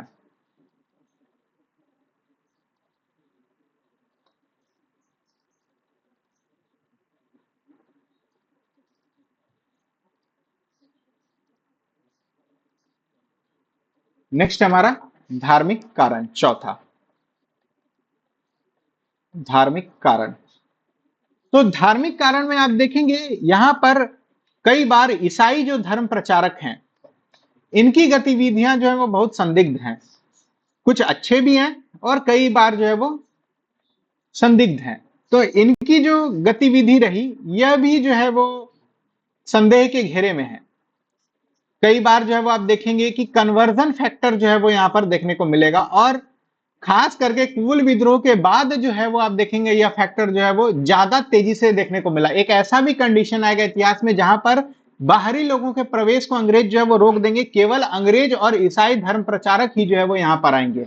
लेकिन इसमें दो पहलू है। एक पहलू जो कुछ बेहतर है, जो इन्होंने जो है वो एडुकेशन के क्षेत्र में किया, यहाँ पर अच्छा काम किया इन्होंने, हेल्थ के क्षेत्र में जो है वो अच्छा काम किया, और गुड फैक्टर्स में अगर हम लोग बात करें, इन्होंने जो है वो लिटरेचर के फैक्टर में जो है वो बहुत अच्छा काम किया। चाहे फादर पीटर शांति नवरंगी हो, चाहे जो है वो विल्किंसन साहब हो, चाहे क्लीवलैंड साहब हो, तो इन लोगों ने जो है वो कई आगे चलकर, चाहे जो है वो आप विल्किंसन साहब को किशुन साहब भी बोला जाता था, तो इनके जो है वो आप एक्टिविटीज देखेंगे तो एडुकेशन के क्षेत्र में कई स्कूल्स बनाए। आज भी जो है वो आप देखेंगे जो है वो सेंट कोलंबस से लेकर के जो है वो क्या नाम है सेंट जेवियर्स है, और हर जिलों में आप जाके देखेंगे तो आप देखेंगे कि कॉन्वेंट स्कूल जो है वो अच्छा काम कर रहे हैं। कॉलेजेस बनाए ब्लाइंड्स के लिए, जो है सेंट माइकल स्कूल बनाया रांची में, तो ये है वुमेन एडुकेशन के लिए भी इन्होंने काम किया। उसके बाद जो है वो हेल्थ में जो है वो आप देखेंगे कई सारे जो है वो अच्छे हॉस्पिटल्स वगैरह जो है वो बनाए गए, तो वहां पर इन्होंने काम किया। और लिटरेचर के क्षेत्र में जो है वो अभूतपूर्व योगदान दिया। संथाल क्षेत्र में आप देखेंगे तो पीओ बोर्डिंग साहब का नाम आता है, आप जो है वो विल्किंसन साहब का नाम देखेंगे, उसके बाद फिर आप जो है वो स्क्रप्सर्ड है एक, उनका नाम देखेंगे। तो बहुत सारे लोग आए जिन जनजातीय भाषाओं को, टेक्स्ट को जो है वो हिंदी में, इंग्लिश में कन्वर्ट किया, इनकी कहानियों को कलेक्ट किया। तो ये जो है वो बहुत इंपॉर्टेंट आता है। खास करके नागपुरी में फादर पीटर शांति नवरंगी का योगदान जो है वो बहुत व्यापक रूप से देखने को मिलेगा। उसके बाद मानस ओडिया साहब का जो है वो नाम आपको देखने को मिलेगा। इन पे सवाल भी पूछा गया था 7वीं जेपीएससी में, मानस ओडिया साहब का। तो ये इन्होंने जो है वो लिटरेरी क्षेत्र में जो है वो काफी जो है वो ईसाई धर्म प्रचारकों ने अच्छा काम किया। वहीं पर इनके जो संदिग्ध गतिविधियां हैं, इसमें कन्वर्सन जो है वो सबसे बड़ा इनके ऊपर जो है वो दाग लगता है कि इन्होंने आर्थिक फैक्टर्स को प्रमोट करके, या फिर जो है वो समृद्धि फैक्टर्स को जो है वो प्रमोट करके जो है वो कन्वर्सन कराया, या फिर धर्म परिवर्तन जो है वो जनजातियों का कराया। और कई बार जो है इनको न्याय दिलाने के नाम पर जो है वो आप देखेंगे कि जो है वो आप क्रिश्चियन कन्वर्ट हो जाओ तो हम आपको कलकत्ता से न्याय दिलाएंगे या पटना से न्याय दिलाएंगे, या जो है प्रशासनिक सुविधाएं दिलाएंगे। इस नाम पर भी जो है वो इनके पीछे जो है वो ये बदनामी की जाती है कि यह जो है वो इस तरह के चीजों का इस्तेमाल करके जो है वो कन्वर्जन करते हैं।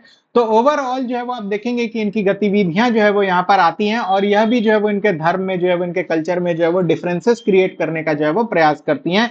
वह आदिवासी जो आज तक प्रकृति पूजक था, वह अब जो है वो चर्च की ओर जो है वो टिल्ट हो जाता है, जीसस की ओर जो है वो टिल्ट हो जाते हैं, उस धर्म को जो है वो मानने लगता है। इससे गांव के अंदर ही जो है वो विभेद उत्पन्न हो जाना शुरू होने लगता है। तो इस तरह के फैक्टर्स जो है वो आंतरिक रूप से जो है वो धार्मिक कारण में जो है वो हमें देखने को मिलती है। तो ईसाई धर्म प्रचारकों की गतिविधियां भी जो है वो यहाँ पर जो है वो इस शोषण के कारण में जो है वो ऐड होती हुई हमें जो है वो नजर आएंगी। तो इस तरह से हमने जो है वो जनजातीय विद्रोह होने के हमने पहले चर्चा की कि हमने दो तरह से देखना है, कि एक जो इनकी ट्रेडिशनली लंबे समय से जो है वो चली आ रही समस्या है, और एक जो इमीडिएट कॉज है। तो लॉन्ग टर्म समस्या की जो हम चर्चा कर रहे थे, ये सारे क्या है, बारूद के ढेर, आंतरिक स्वायत्ता पर चाहे आघात हो, चाहे राजनीतिक इनका जो है वो समस्या हो, चाहे नए कानूनों का लगाना हो, चाहे आर्थिक समस्या हो, कृषि की समस्या हो, निर्वाह के कारणों की समस्या हो, जमींदार साहूकार व्यापारियों द्वारा शोषण की समस्या हो, ठेकेदारों के द्वारा शोषण की समस्या हो, या इनका सामाजिक समस्या जो है वो उत्पन्न हो जाना, जनजातियों की प्रथा में जो है वो हस्तक्षेप करना, दीकू और जनजाति के बीच जो है वो एक प्रॉक्सी लड़ाई जो है वो छेड़ देना, एक छद्मवार जो है वो छेड़ देना। उसके बाद जो है वो आप धार्मिक कारणों में देखेंगे तो क्रिश्चियन मिशनरीज की जो है वो संदिग्ध एक्टिविटी है, उस पर भी जो है वो यहाँ पर जो है वो फैक्टर्स जो है वो बनते हुए हमें जो है वो नजर आएंगे। तो these were some of the long term reasons, जिसके कारण जो है वो एक झारखंड में बारूद का ढेर जो है वो हमें देखने को मिलेगा, और उस पर इमीडिएट कॉज, इमीडिएट चिंगारी भी जो है वो हमको शामिल होती हुई जो है वो दिखाएगी, और विद्रोह जो है वो फूट पड़ेगा। तो ये जो है वो कारण रहे, कॉमन कारण रहे, कॉमन फैक्टर्स रहे, जिसके वजह से झारखंड में जो है वो जनजातीय विद्रोह का इतना लंबा इतिहास, 164 165 वर्षों का इतिहास, 18 विद्रोह का इतिहास जो है वो हमें देखने को मिलता है। चीजें समझ में आ रही है यहां पर? Any questions? Devendra ji clear है? ये आपको, ये जो अभी कहानी आपने ये जो फैक्टर समझा, ये आपके मेंस में जो आपको आएगा झारखंड में जनजातीय आंदोलन या इतिहास को लेकर के, वहां पर आपको लिखने के लिए बहुत अच्छा कंटेंट जो है वो ये आपको मिल जाएगा। तो और भी चीजें इस पर हम लोग जो है वो जब मेंस वाली क्लासेस करेंगे तो फिर वहां पर हम लोग जो है वो इसको करेंगे। तो फिलहाल जो है हम लोग इसको यहीं पर छोड़ते हैं, और भी गहराई है इसमें, लेकिन इतने चीजें समझने के लिए सफिशियंट है मुझे लगता है। तो अब हम लोग बढ़ते हैं आगे, अपने जो है वो कारणों से सीधे विद्रोह की ओर बढ़ते हैं, एक एक करके विद्रोह को जो है वो हम लोग देखना शुरू करते हैं। ठीक है, लगभग क्रमवार देखेंगे और एक दूसरे से जो रिलेटेड हैं उस रिलेशन को भी जो है वो हम लोग स्टैब्लिश करेंगे। बड़े ध्यान से समझिएगा, जितने बेहतर तरीके से आप समझेंगे जनजातीय विद्रोह आपको उतना बेहतर तरीका से याद होता जाएगा। तो सबसे पहले हम लोग चर्चा करेंगे ढाल विद्रोह की, जो पहला विद्रोह यहाँ झारखंड में देखने को मिला। ये चला 1767 से लेकर 77 तक, लगभग 10 वर्षों तक यह जो है वो विद्रोह जो है वो हमें देखने को मिलता है। अब क्या था ढाल विद्रोह, हमने अंग्रेजों के प्रवेश में ही जो है वो इसकी बेसिक चीजों को देख लिया था। तो जो अंग्रेज प्रवेश कर रहे थे तो क्या किया उन्होंने, आप ही लोग बताइए कहानी।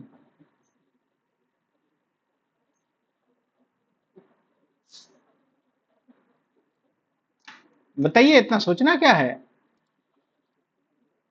हाँ बोलिए देवेंद्र।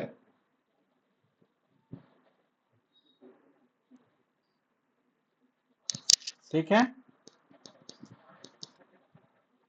नहीं नहीं नहीं नहीं नहीं नहीं नहीं नहीं, जगन्नाथ ढाल was not the king.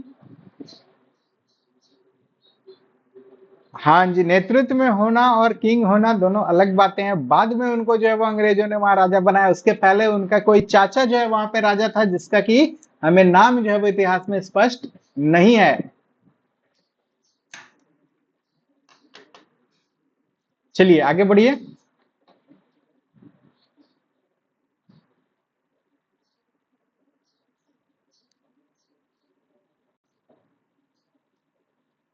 Yes, और उसके साथ दो और लोग थे जो बाद में आए फिर, एक लेफ्टिनेंट रुक और मॉर्गन, कैप्टन मॉर्गन, ये दोनों जो है वो आए। ठीक है, और कोई इस पर कुछ विशेष प्रकाश डालना चाहें, रविंदर जी।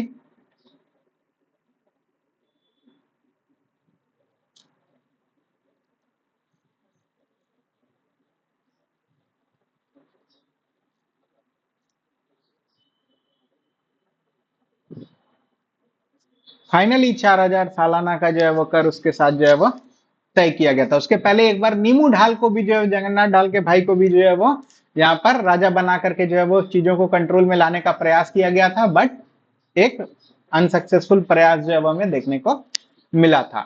तो एक्चुअल में क्या डेट था जलते हुए महल पर जो कब्जा किया था घाटशिला के, 22 मार्च 1767। क्या बात है, क्या बात है, सब जानता है लोग। तो 22 मार्च 1767 को जो है वो घाटशिला के जलते हुए महल पर फर्ग्यूसन जो है वो कब्जा कर लेते हैं, और उसके बाद हम लोग देखते हैं कि वहां पर जगन्नाथ ढाल को जो है वो राजा घोषित किया जाता है और उसके साथ जो है वो सेटलमेंट करने का प्रयास किया जाता है। बट इसी बीच एक फैक्टर और आता है कि नीमू ढाल को पहले जो है वो प्रयास किया जाता है, लेकिन ढालभूम क्षेत्र में जो है वो गड़बड़ी जो है वो शांत नहीं होती है, गड़बड़ी जो है वो चलते रहती है। और क्योंकि जलते हुए महल पर जो है वो राजा को वहां से भागना पड़ा, महल को जलाना पड़ा, संपत्ति को आग लगानी पड़ी, तो इससे जो है वो प्रजा भी जो है वो काफी ज्यादा डिस्टर्ब हुई। और जगन्नाथ ढाल हम लोग देखते हैं कि अपनी प्रजा के साथ जो है वो मिल करके छुप छुप कर अंग्रेजों के विरुद्ध जो है वो लड़ाई लड़ता रहता है, और अंत में थक हार के जो है वो जगन्नाथ ढाल के साथ ही जो है वो अंग्रेजों को सेटलमेंट करना पड़ता है, उसको राजा मानना पड़ता है, उसको जो है वो किंग मानना पड़ता है। तो यही ढाल की जनता, यही जो ढालभूम की जनता जो जगन्नाथ ढाल को अपना जो है वो राजा मान करके जो है वो उसके साथ अंग्रेजों के विरुद्ध जो लड़ाई लड़ते रहती है, जो जगन्नाथ ढाल के किंगशिप हासिल होने तक, जगन्नाथ ढाल के साथ सेटलमेंट होने तक जो जगन्नाथ ढाल का सपोर्ट करके अंग्रेजों के विरुद्ध जो लड़ाई लड़ते रहती है, इसी को हम लोग जो है वो 10 वर्षों तक जो लड़ाई लड़ती है, इसी को हम लोग जो है वो ढाल विद्रोह के रूप में जो है वो जानते हैं। तो ढाल विद्रोह में ये 3-4 फैक्टर याद रखना है। जगन्नाथ ढाल के नेतृत्व में यह हुआ, जगन्नाथ ढाल के साथ उसकी प्रजा जो है वो अंग्रेजों के विरुद्ध जो है वो लड़ती है, और इसके दमनकर्ता कौन हो गए, 3 व्यक्तियों का नाम आता है। सबसे पहले तो फर्ग्यूसन और रुक और मॉर्गन।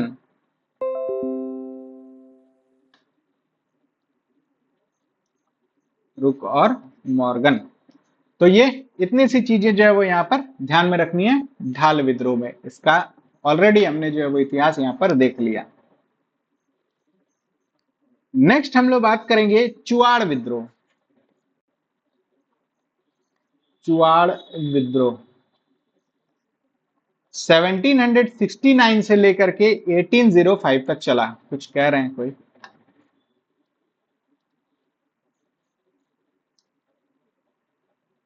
हाँ।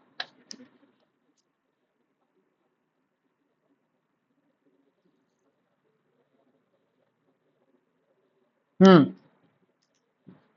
नीमू ढाल को, हाँ।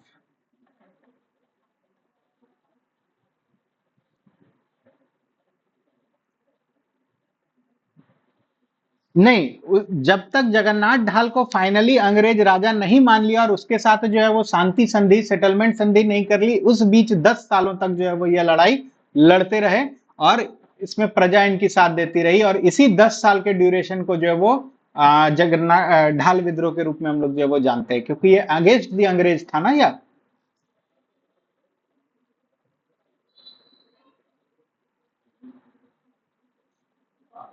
हाँ, पहले जैसे जो एक्स एक व्यक्ति था जिसका नाम पता नहीं, जो ऑलरेडी उस समय झालबुम का राजा था, उसने तो संदेश दिया था ना कि किसी बाहरी व्यक्ति को जो है वो हम झारखंड में प्रवेश होने नहीं देंगे। और अंग्रेज जो है वो ऑफेंडेड हो गया, बोला कि ठीक है अब तो लड़ाई लड़ेंगे। तो वो पेड़ काट दिया, रास्ता ब्लॉक करने का ये सब काम किया। तो फर्ग्यूसन जो है वो यहाँ पर हमला करता है और उस राजा ने क्या किया कि अपने जलते हुए महल को जो है वो संपत्ति और महल को आग लगाकर भाग गया। और इधर जो है वो जगन्नाथ ढाल जो है वो सारी गड़बड़ियां जो है वो कर रहा है। अंग्रेज के नजर से देखे तो वो गड़बड़ी कर रहा है। तो अंग्रेज जो है वो पहले बोलता है कि ठीक है जगन्नाथ ढाल ही जो है वो यहाँ पर जो है वो राजा बनेगा, उसके साथ जो है वो हम करेंगे। बट जगन्नाथ ढाल के राजा बनने के बाद भी जो उनका मेन मकसद है कि बाहरी लोगों को यहाँ प्रवेश नहीं करने देना है, तो वो गड़बड़ियां करता रहता है, अंग्रेज विरुद्ध एक्टिविटी करता रहता है। तो उसके बाद अंग्रेज जो है वो यहाँ पर रुक को भेजते हैं कि जाओ भाई यहाँ पे जो है वो इन चीजों को जो है वो रोको या जो है वो चीजों को स्टॉप करो। तो वो लड़ता रहता है, 1 महीने तक लड़ता रहता है, लेकिन कुछ जो है वो हासिल नहीं कर पाता। तब वो बोलता है कि चलो एक एक्सपेरिमेंट करता है कि चलो नीमू ढाल को राजा बना के देखते हैं, कहीं कुछ हो जाए। तब वो नीमू ढाल को राजा बनाता है कि मेरे कंट्रोल में रहेगा, पपेट रहेगा, कुछ भी अपना विचार करके जो है वो नीमू ढाल को बनाता है। लेकिन जगन्नाथ ढाल अभी भी कहीं कोई ऑफिशियली गद्दी पर नहीं आया, उसको रिकॉग्नाइज नहीं किया गया कि यही राजा है। बस मान लिया जा रहा है कि अच्छा वही राजा है और उसी के नेतृत्व में जो है वो चल रही है। फिर वो गड़बड़ियां चलती रहती है और अंततः जब अंग्रेज देखते हैं कि बिना जगन्नाथ ढाल से सेटलमेंट किए हमको कुछ हो नहीं सकता है। और जगन्नाथ ढाल भी जब 8-10 सालों तक विद्रोह कर ही रहा है और इसको भगा नहीं पा रहा, अन्य क्षेत्रों में अंग्रेज मजबूत होते जा रहे हैं। अब इधर से पलामू घुस गए हैं, नागवंश घुस गए हैं, और जो है वो आपका मानभूम वाले क्षेत्र में घुस गए हैं। अब जो है वो हजारीबाग रामगढ़ राज्य जो है वो अंग्रेजों के कब्जे में आ गया है। तो कितना दिन तक वो विद्रोह करते रहेंगे? तो अंततः जो है वो दोनों जो है वो सेटलमेंट पर जो है वो आते हैं और जगन्नाथ ढाल को जो है वो राजा जो है वो अंग्रेज मानते हैं और उसके साथ 4,000 रुपए एनुअल का जो है वो सेटलमेंट करते हैं। तो यही जो ड्यूरेशन 10 साल का रहा अंग्रेजों के विरुद्ध एक्टिविटीज का, इसी को हम लोग जो है वो ढाल विद्रोह के रूप में जो है वो जानते हैं। हाँ, जगन्नाथ, हाँ फाइनली जगन्नाथ को राजा मानना पड़ा अंग्रेजों की कि जगन्नाथ ही जो है वो यहाँ का राजा और इसी के साथ सेटलमेंट करना है।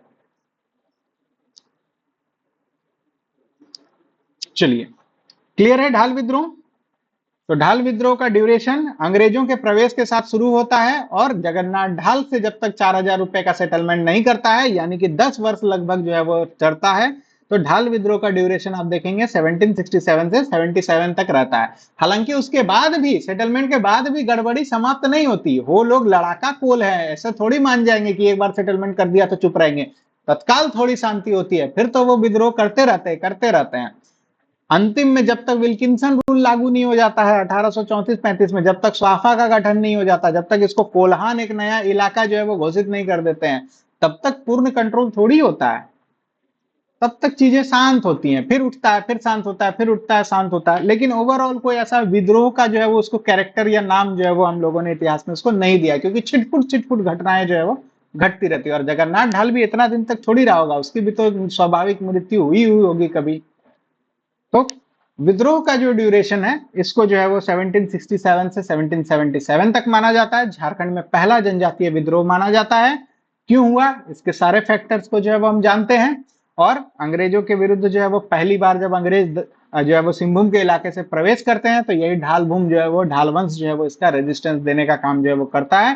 10 वर्षों तक यह जो है वो लड़ाई लड़ती है और प्रजा जो है वो इसमें अपने राजा की जो है वो साथ देती है और यह विद्रोह जो है वो हमें देखने को मिलता है। 3 अंग्रेज पदाधिकारी फर्ग्यूसन, मॉर्गन और रूक का नाम यहाँ पे ध्यान रखना है। ड्यूरेशन याद रखना है, पहला विद्रोह है, ये चीजें जो है वो याद रखनी है। क्लियर है ढाल विद्रोह?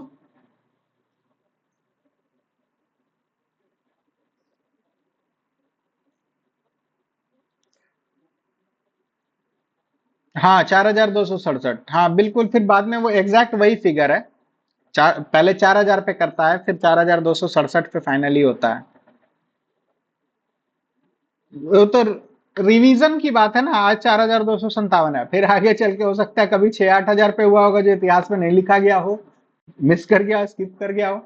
तो कर देना जो है वो बहुत ये नहीं है, क्योंकि वो रिवीजन होता रहता है ना। फिर मान लीजिए 1793 में परमानेंट सेटलमेंट आ गया होगा, तो फिर उससे परमानेंटली कुछ सेटल किया गया होगा।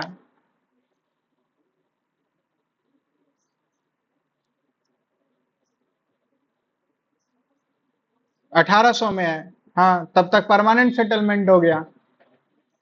उसके पहले जो है वो चेंज चेंज करता रहा होगा। फिक्स हो गया, हाँ। 4267 अंतिम है वर्ष 1800 में, और पोस्ट परमानेंट सेटलमेंट ये घटना है, तो हम लोग यहीं तक चीजों को मान लेते हैं कि यही रहा होगा अंतिम रूप से। 4267 रुपए जो है वो 1800 में हुआ। लेकिन उसके पहले राजा बनने के समय 4000 का भी जो है वो जिक्र है एक बार, कि 4000 पर यह जो है वो तय हुआ था। हाँ हाँ हाँ, तो फिर वही, फिर गड़बड़ी किया तो अंग्रेज उस पर टैक्स भी नहीं लगाएगा, तुम फिर गड़बड़ी किया तुम्हारा रेट बढ़ा देंगे। ये तो अंग्रेज था ना भैया, इथिकल तो था नहीं कि घटा देंगे कर, तुम विद्रोह कर रहा है, एक विद्रोह के बदले जो है बढ़ा देंगे कर। चेहरों के साथ भी ऐसा ही किया था। तो अंग्रेजों को बस एक ही चीज समझ में आती थी कि मैक्सिमम रेवेन्यू एक्सट्रैक्शन, उसके पीछे वो बहाना ढूंढते थे कि कैसे जो है वो रेवेन्यू बढ़ा दें। चलिए आगे देखते हैं चुआड़ विद्रोह, जो 1769 से 1805 तक चला, और यह इलाका जो है वो मानभूम का इलाका है। तो हमने देखा था कि जैसे सिंहभूम के इलाके पर कंट्रोल किया, उसके बाद ये लोग जो है वो मानभूम के इलाके की ओर भी जो है वो आते हैं, जो आज का धनबाद पुरुलिया का इलाका जो है वो क्षेत्र जो है वो आता है। और कुल मिलाकर यह विद्रोह जो है वो 36 वर्षों तक जो है वो हमें देखने को मिलता है। अगेन सेम फैक्टर, ये जो है वो एक बार सेटलमेंट करता है, फिर लड़ाई लड़ता है, फिर विद्रोह होता है, फिर लड़ाई लड़ता है, तो इस तरह से चलता है। तो 36 वर्ष एक बड़ा स्पैन होता है। तो ये जो है वो चीजें यहाँ पर चलती हैं। तो यह इलाका याद रखिएगा, उस समय मानभूम का इलाका, इस क्षेत्र को उस समय जंगल महाल भी कहा जाता था, जंगल महाल। तो यह जंगल महाल का विद्रोह भी कहलाता है। इसको कई जगहों पर जो है वो नायक विद्रोह भी कहा गया है, नायक विद्रोह।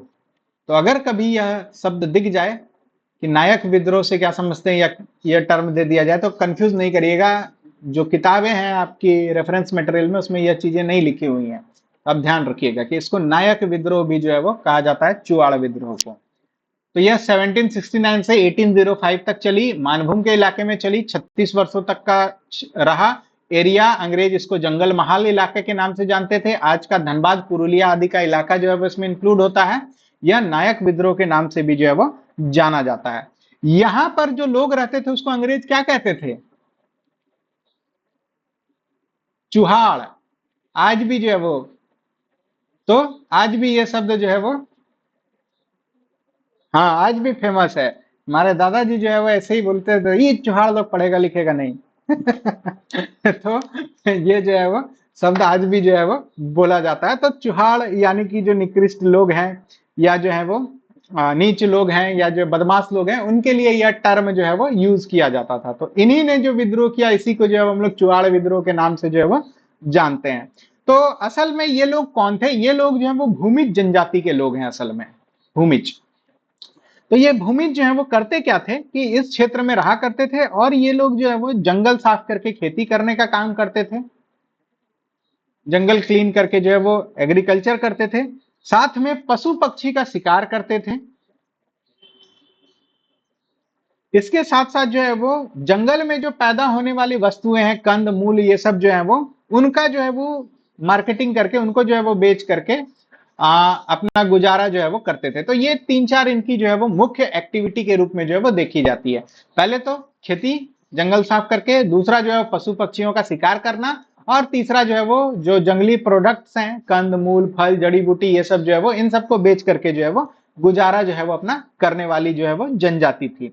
इसके अलावा जो ये चुआड़ लोग हैं, या ये यूं कह लें कि जो हमारे भूमिज लोग हैं, ये लोग कई सारे जमींदारों के यहाँ जो है वो सिपाही का भी काम करते थे। जमींदारों के यहाँ जो है वो सिपाही का काम किया करते थे, जमींदारों के घर में रखवाल का काम किया करते थे। इसके अलावा ये और क्या काम करते थे, और जो ये सिपाही के रूप में जो भूमिज जो काम करते थे, इनको जो है वो कहा जाता था पाइक। इनको क्या कहा जाता था? पाइक। तो पाइक वो लोग थे जो जमींदारों के घर में जो है वो आ, सिपाही के रूप में जो है वो काम करते थे, रखवाल के रूप में जो है वो काम करते थे। जो भूमिज, उनको जो है वो पाइक जो है वो कहा जाता था। इनको अपनी सेवा के लिए जो है वो कोई पैसा नहीं दिया जाता था, बल्कि भूमि दी जाती थी। मतलब ये जो सेवा दे रहे हैं, सैलरी ना देकर, सैलरी के बदले इनको भूमि दी जाती थी, जिसको पाइकन जमीन कहा जाता था। पाइकों को दी जाने वाली जमीन पाइकन जमीन। पाइकों को उनकी सेवा के लिए, उनके सर्विस के लिए, जो वहां पे लठैत का काम कर रहे हैं, जो वहां पर जो है वो सिपाही का काम कर रहे हैं, जो उनके रखवाल का काम कर रहे हैं, उस सेवा के बदले उनको पैसे न देकर उनको जो है वो जमीन दी जाती थी, जिसको पाइकन जमीन कहते थे, विच वाज टैक्स फ्री। यह पाइकन जमीन जो है वो कर फ्री था। इस पर कोई टैक्स नहीं देना है कि आप जमीन हुए यहां से आपको जमीन का कर देना है, ऐसा कुछ भी नहीं था। आपको निःशुल्क भूमि जो है वो दी जा रही है, जिसको पाइकन जमीन जो है वो कहा जाता है। तो चुआड़ विद्रोह के बारे में बेसिक चीजें ये याद रखनी है। जंगल महल का इलाका, जो आज का धनबाद पुरुलिया का इलाका है, यहाँ पर भूमिज लोग जो है वो रहते थे। भूमिज लोग का मुख्य पेशा जंगल साफ करके खेती करना, पशु पक्षियों का शिकार करना, और जंगल में पैदा होने वाली वस्तुओं का जो है वो बेच बूच करके जो है अपना गुजारा करना। कुछ जो चुआड़ थे या कुछ जो भूमिज थे, वो जमींदारों के यहाँ जो है वो लठैत के रूप में, सिपाही के रूप में, रखवाल के रूप में जो है वो काम करते थे, जिनको पाइक कहा जाता था। इन पाइकों को अपनी सेवा के लिए मंथली सैलरी ना देकर इनको जो है वो भूमि दी जाती थी, जिस भूमि को पाइकन जमीन कही जाती थी। और ये पाइकन जमीन जो है वो कर मुक्त या टैक्स फ्री जो है वो जमीन हुआ करती थी। क्लियर है यहां तक? अब अंग्रेज फैक्टर यहां पे इंक्लूड होंगे। तो अंग्रेजों को मुफ्त जमीन से बड़ा भाई पेट में दर्द होता था, है ना? तुरंत बोलेंगे टैक्स लगाओ इस पर। अब जो पुश्तों पुश्तों से जो जमीन इनको मुफ्त में मिली हुई है, उस पर ये खेती कर रहे हैं, अपना घर परिवार का गुजारा कर रहे हैं, उस जमीन को अपना जमीन मान लिए हैं। सुबह से पता चला कि इस पे टैक्स लगने वाला है, रात में तो सोए अपनी जमीन पर, ठीक है, सुबह उठे तो टैक्सेबल जमीन हो गई है। नहीं टैक्स देंगे तो जमीन नीलाम कर दी जाएगी। तो ऐसा जो है वो भूचाल इनके जीवन में जो है वो अंग्रेजों की इस व्यवस्था आने के बाद जो है वो यहाँ पर देने को मिलता है। अंग्रेज करते क्या है, ये जो इनकी पाइकन जमीन है, जो इनकी पुश्तैनी जमीन है, जो कई पुश्त पहले से इनको जो है वो मिली आ रही है और कई पुश्त इस पर जो है वो गुजर बसर कर रहे हैं, इसको जो है वो बेचना शुरू कर दिया बड़े बड़े जमींदारों को। बड़े बड़े जमींदारों को जो है वो बेचना शुरू कर दिया, वही लैंडलॉर्ड्स को जो है वो बेचना शुरू कर दिया। जो जरूरी नहीं है कि झारखंड के ही या बिहार के लैंडलॉर्ड रहे, कहीं से भी बैठकर नीलामी में जो है वो जमीन खरीद ले रहा है, कहीं का भी व्यक्ति जो है वो जमीन खरीद ले रहा है। स्थानीय पेटी कॉन्ट्रैक्टर टाइप का आदमी को जो है वो लगा दे रहा है, और उसके भाया जो है वो टैक्स वसूलने का काम कर रहा है, और उस जमींदार से फिर अंग्रेज जो है वो टैक्स लेने का काम कर रहा है। तो ये सिस्टम जो है वो यहाँ पर आ गया। तो वो जो पाइकन जमीन थी, जो मुफ्त की जमीन थी, जो पुश्तों से वो जो है वो इस पर जो है वो अपना गुजर बसर कर रहे थे, वो जमीन अब किसी और की जो है वो हो गई। अब ये पाइकों को यह चीजें जो है वो बर्दाश्त होनी तो थी नहीं, किसी को भी बर्दाश्त नहीं होगा। तो यहां से जो है वो शुरू होता है इनके शोषण का चरित्र अंग्रेजों का। और धीरे धीरे जो है वो इन जमींदार के जो लठैत हैं, वो लोग जो है वो आना शुरू करते हैं, और इनको जो है वो उन जमींदारों के घर से हटाने का काम जो है वो शुरू किया जाता है, और अंग्रेजी पुलिस को जो है वो वहां पे रिप्लेस कर दिया जाता है, थाना जो है वो बनाया जाता है। और अब क्या हुआ, इनके साथ क्या गलत हो गया कि इनका जो पेशा था, यह पेशा भी छीना जाने लगा और जमीन भी छीनी जाने लगी, दोनों चला गया इनका। जो पुश्तों से मिल रही जमीन है, पाइकन जमीन, वह भी चला गया, और अब ये पाइकन जमीन, पाइक ही रखेंगे ही नहीं इनको, जिनकी जमीन हम लूट रहे हैं उन्हीं को हम अपने घर में रखवाला रखेंगे, यानी दूध को बिल्ली के रखवाला तो नहीं रख सकते। तो अब क्या हुआ कि इनका जो पेशा है वह भी जो है वो खत्म होने लगा। इसके जगह पे पुलिस सिस्टम या अन्य बाहरी लथैट जो है वो यह जो है वो इंटर करने लगे, और इनका जो है वो दोहरा चोट पड़ा इन पे। इनका पेशा, इनका काम भी जो है वो इनसे छीना जाने लगा, और इनका जमीन भी जो है वो इनसे छीनी जाने लगी। तो बचा क्या अब इनके पास? ना इनके पास काम बचा, ना इनका जमीन बचा। तो मरता क्या नहीं करता, विद्रोह तो करेंगे ही करेंगे। तो मानभूम वाले इलाके में, जंगल महाल वाले इलाके में यह स्थितियां अंग्रेजों ने जो है वो उत्पन्न कर दी। 1770s का दौर रहा है, आपने देखा ही है। 68-69 में अंग्रेज जो है वो यहाँ पर प्रवेश करते हैं, इस क्षेत्र को अपने इलाके में करते हैं। और हमने पहले भी देखा था कि छोटे छोटे जमींदार होते हैं यहाँ पर, और उनसे आसानी से जो है वो सेटलमेंट जो है वो कर लेता है। जब अंग्रेजों का प्रवेश देख रहे थे तो रिकॉल करिए, तो यही छोटे छोटे जमींदार जो अपने घर में पाइक को रखते थे, उनको पाइकन जमीन देते थे, ये पाइक भी हटाए गए, और ये जमीन जो है वो सीधे लैंडलॉर्ड को, बड़े लैंडलॉर्ड को जो है वो बेचे जाने लगी अंग्रेजों द्वारा।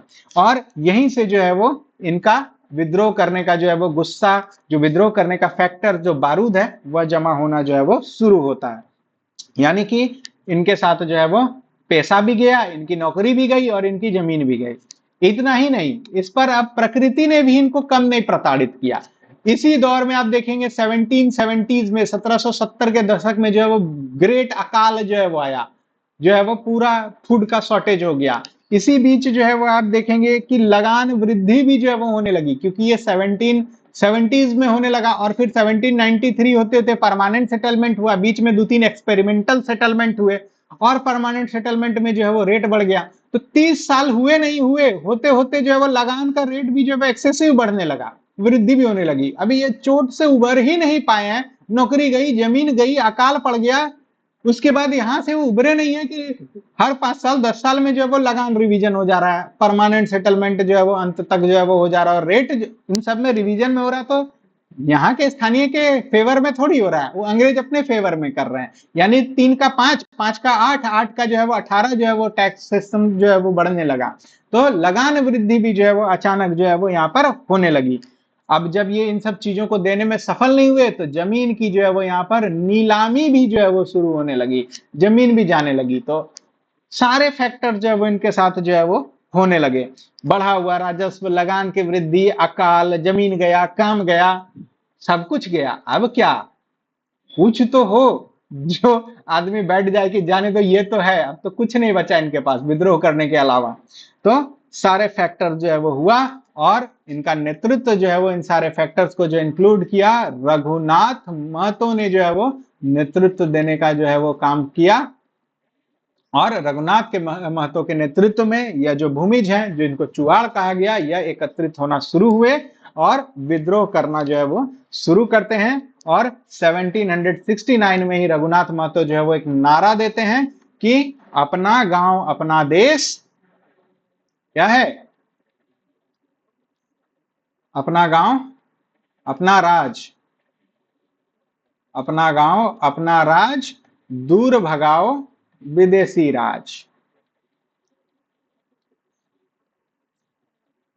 अब इस नारे के पीछे का फैक्टर समझ में आया कि भाई जमीन मेरी है, गांव मेरा है, यहाँ पे राज अपना है, यहाँ जो विदेशी आ गए हैं इसी वजह से मेरी गांव जा रहे हैं, मेरा जमीन जा रहा है, इसलिए इसको जो है वो दूर भगाओ, है ना। तो यही जो है नारा दिया, यही नारा जो है वो उस वक्त की मांग थी, क्योंकि अपना गांव जा रहा है, अपनी जमीन जा रही है। अपना राज था तो ये सब चीजें नहीं होती थी, विदेशी राज आने के बाद जो है वो ये सब चीजें होने लगी हैं।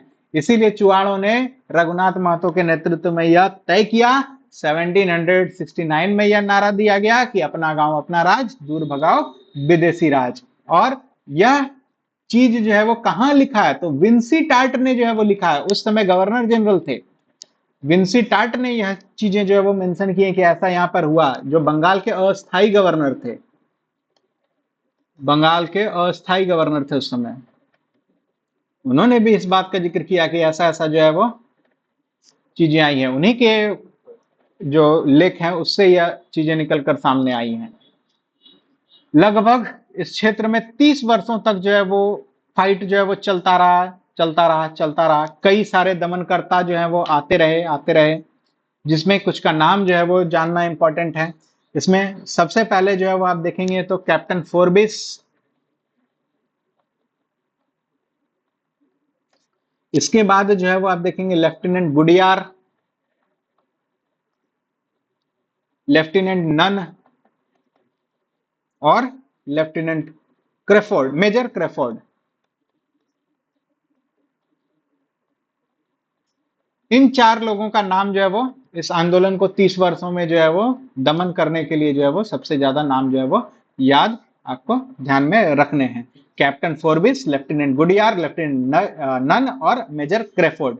और 30 वर्षों तक जो है वो इस क्षेत्र में अशांति बनी रहती है, छिटपुट छिटपुट छिटपुट घटनाएं जो है वो करते रहते हैं और नेतृत्व जो है वो देते रहते हैं। लेकिन 30 वर्षों तक अकेले ऐसा नहीं है कि रघुनाथ महतो ही जो है वो देता है। इसके बाद जो है वो कई लीडर जो है वो उठकर आते हैं, कई नाम आते हैं, जिसमें आपको श्याम गंजम का नाम याद रखना है। इसके अतिरिक्त जो है वो आपको दुर्जन सिंह का नाम रखना है, दुर्जन सिंह। ये दो जो है वो रघुनाथ महतो के बाद दो सबसे इंपॉर्टेंट आए, लेटर फेजेस में आए, बाद में इन्होंने जो है वो नेतृत्व दिया और इनका जो है वो नाम आपको जो है वो ध्यान में रखना है। अब इतनी लड़ाइयां लड़ी, अंग्रेजों ने भी लड़ी, इन्होंने भी जो है वो ठीक ठाक विद्रोह किया, 30 वर्षों तक जो है वो किया। इसका कुछ रिजल्टेंट भी तो निकलेगा, कुछ नतीजा भी तो होगा जो कॉमन होगा। अब रिजल्टेंट पे जो है वो चर्चा करते हैं।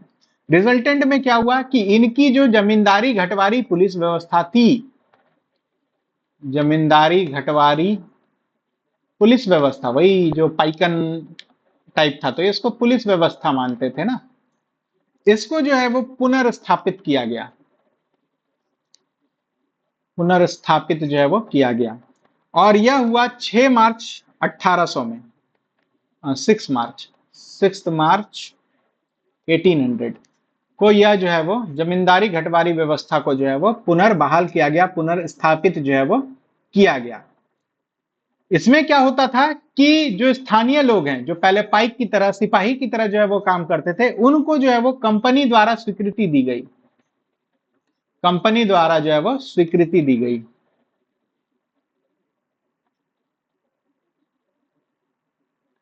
स्वीकृति जो है वो कंपनी द्वारा जो है वो इनको दी गई। यानी कि स्थानीय लोगों को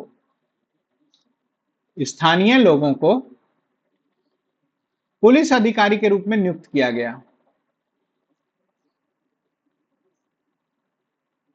पुलिस अधिकारी के रूप में नियुक्त किया गया,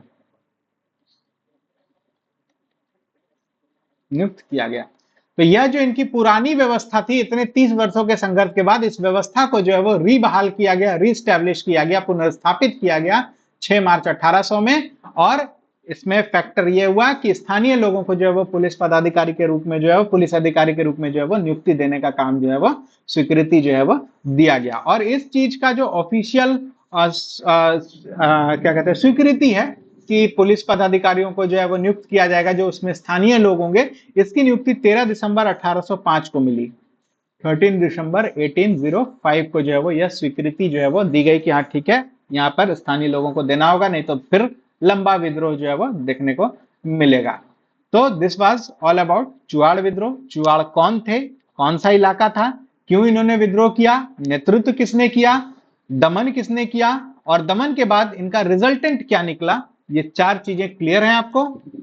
कोई सवाल है, कुछ कंफ्यूजन है तो बताइए। हाँ, पाइका लोगों का जो डांस है ये अभी यहीं से आएगा। आप देखिएंगे कि उस डांस में डिस्क्रिप्शन दिया जाता है कि सैन्य वेशभूषा में किया जाने वाला नृत्य पाइका नृत्य है ना। यही डिस्क्रिप्शन है पाइका नृत्य का कि इसमें जो नृतक होते हैं, हाँ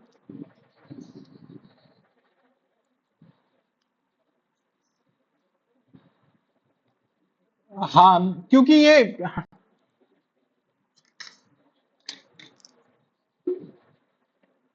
हाँ बिल्कुल भूमिज के इलाके से ही, भूमिजों से ही होगा।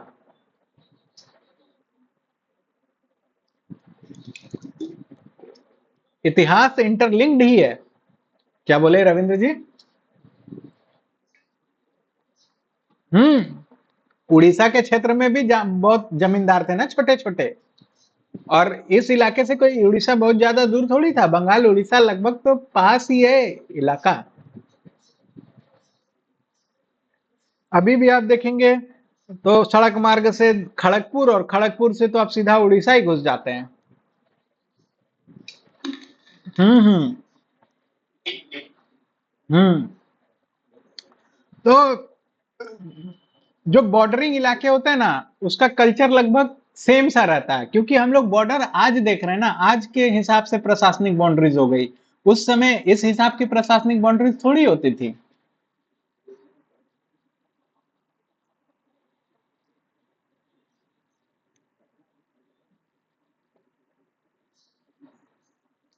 आज का वही धनबाद और पुरुलिया का जो इलाका है वही आएगा।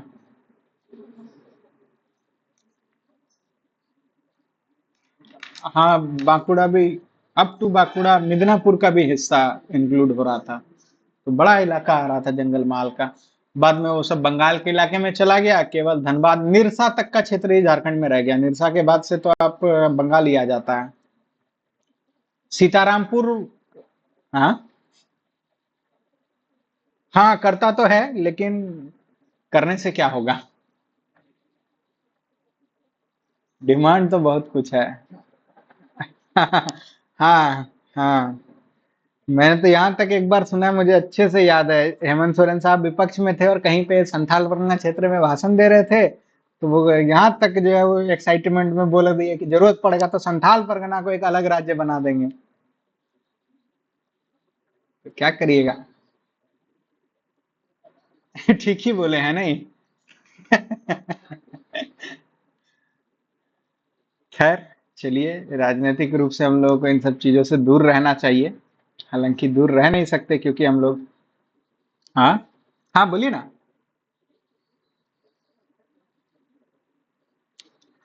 नहीं, बुक नहीं, बुक नहीं, ये लोग और भी चीज लिखते हैं ना, मतलब क्या बोलते हैं उसको, अपना हाँ, गजट वगैरह लिखते हैं, या और बहुत तरह की चीज ये लोग लिखते हैं, ऑफिशियल डॉक्यूमेंट लिखते हैं, उसमें ये बताया गया है। बुक नहीं लिखा है विंसी टाट ने। बहुत रिकॉर्ड्स, अंग्रेज लोग का ये एक बहुत अच्छा चीज भी आप मान सकते हैं, भले वो अपने सुविधा के लिए लिखते थे, लेकिन इसका लाभ आज हम लोग ले रहे हैं। तो इन्होंने बहुत रिकॉर्ड जर्नल से सब लिखे हैं, बहुत सारा कलकत्ता में है आज भी, जो स्टेट आपका ये है, आर्काइव है, और बहुत कुछ लंदन में उपलब्ध है। तो ये चीजें हैं। हाँ, मोदी गवर्नमेंट का एक बहुत अच्छा इसमें पहल है कि ये सारे रिकॉर्ड्स को अब वो डिजिटाइजेशन करने के लिए जो है वो बहुत तेजी से काम कर रहे हैं, और अच्छा खासा बल्क में जो है वो ये हो चुका है। बहुत बचे कुचे जो चीजें हैं वो बची हुई हैं, मुझे लगता है आने वाले 3-4 सालों में कंप्लीट रिकॉर्ड जो डिजिटाइज हो जाएंगे। आज लैंड रिकॉर्ड डिजिटाइज हो गए हैं। आज जो ये अंग्रेजों ने जो रिकॉर्ड्स लिखे, एरियाज का डिस्क्रिप्शन लिखा, ये डिजिटाइज हो गए हैं, और आसानी से लोगों के पास एक्सेसिबल है। आप आसानी से जो है वो छोटा मोटा शुल्क दे करके मैप्स, ये सब जमीन के रिकॉर्ड्स, ये सब जो है वो आराम से उपलब्ध करा सकते हैं। क्या बोले देवेंद्र जी। हाँ, बिल्कुल, झार भूमि में जो है वो अवेलेबल है। इवन अब तो इतना आसान हो गया है कि आप अपने वो जहाँ भूमि वाला ऑफिस ऑफिस है उस आसपास में, या कोर्ट कंपाउंड आसपास में आप जाएंगे तो आसानी से आपको वो जेरोक्स दुकान वालों के पास मैप मिल जाएगा, छोटा साइज बड़ा साइज, सब वो डाउनलोड कर करके रखा है।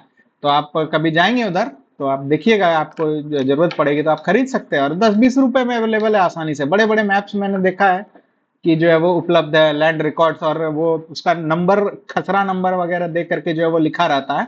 तो वो आप नंबर को डाल के फिर इंटरनेट पे चेक कर सकते हैं कि किसके नाम से लगान रसीद कटती है, कौन रैयत है। तो थिंग्स हैव सिंप्लीफाइड। पहले जो है वो रिकॉर्ड रूम से आपको जो है वो उसमें आवेदन दे करके जो है वो निकलवाना पड़ता था, उसके पीछे जो है वो आपको लगना पड़ता था, निकाला निकाला, नहीं तो बोल दिया नहीं उपलब्ध है, जल गया, खो गया, कुछ भी, बहुत तरह की चीजें होती थी। आपकी अच्छी सेटिंग है, घुस खिलाया तो आपको जो है वो रिकॉर्ड रूम से रिकॉर्ड मिल रहा है। तो ये सब चीजें जो है वो काफी आसान हुई हैं, बहुत बेहतर हुआ है। और मैपिंग भी जो है वो हो रहा है, वो सैटेलाइट के माध्यम से जो है वो मैपिंग हो रहा है। तो उसमें भी जो है वो अब वो अमीनों का जो धांधली है वो उसमें भी जो है वो बहुत हद तक ये जो है वो रोक लगी है। अब उसका जियो टैगिंग भी जो है वो, टैगिंग भी जो है वो अब उसमें हो रहा है। तो आप जैसे ही उस पर क्लिक करेंगे ना, तो वहां पे किसके नाम से है, रजिस्टर्ड है, कितना एरिया है, वो भी आने लगा है। तब नए मॉडल में मैंने देखा है, तो टैगिंग भी हो रही है अब उसमें। हाँ, चल रहा है। हाँ, उसके नाम पे भी आ रहा है रजिस्टर 2 में, तो ये टैगिंग भी जो है वो हो रही है। तो बहुत चीजें एडवांस और सरल हुई है। सीओ साहब का काम जो है, जब बनेंगे आप लोग सीओ तो काफी हल्का हो गया है।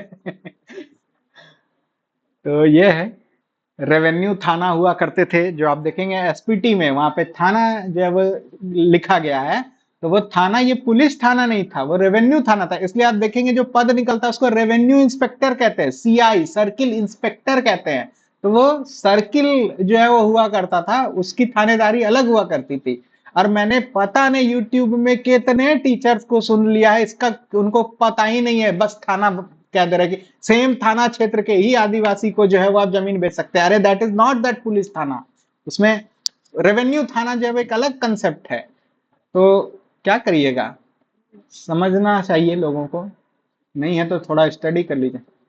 वो, हाँ नहीं, वो अलग चीज है। वो मतलब जमीन के टाइप से जो है वो रिलेट करता है कि वो किस टाइप का जमीन है, और उसके लिए जो है वो फिर रेवेन्यू, क्योंकि जमीन के प्रकार के हिसाब से रेवेन्यू तय होती है ना, कि ये खेती जमीन है या परती जमीन है, या जो है वो दूसरे टाइप की जमीन है, या बंजर जमीन है या गोचर जमीन है। उस हिसाब से फिर उसका लगान तय होता है। आपका जो है वो खेती योग्य मान लीजिए कोई जमीन है और कोई बंजर जमीन है, तो दोनों का सेम लगान तय नहीं ना हो सकता है।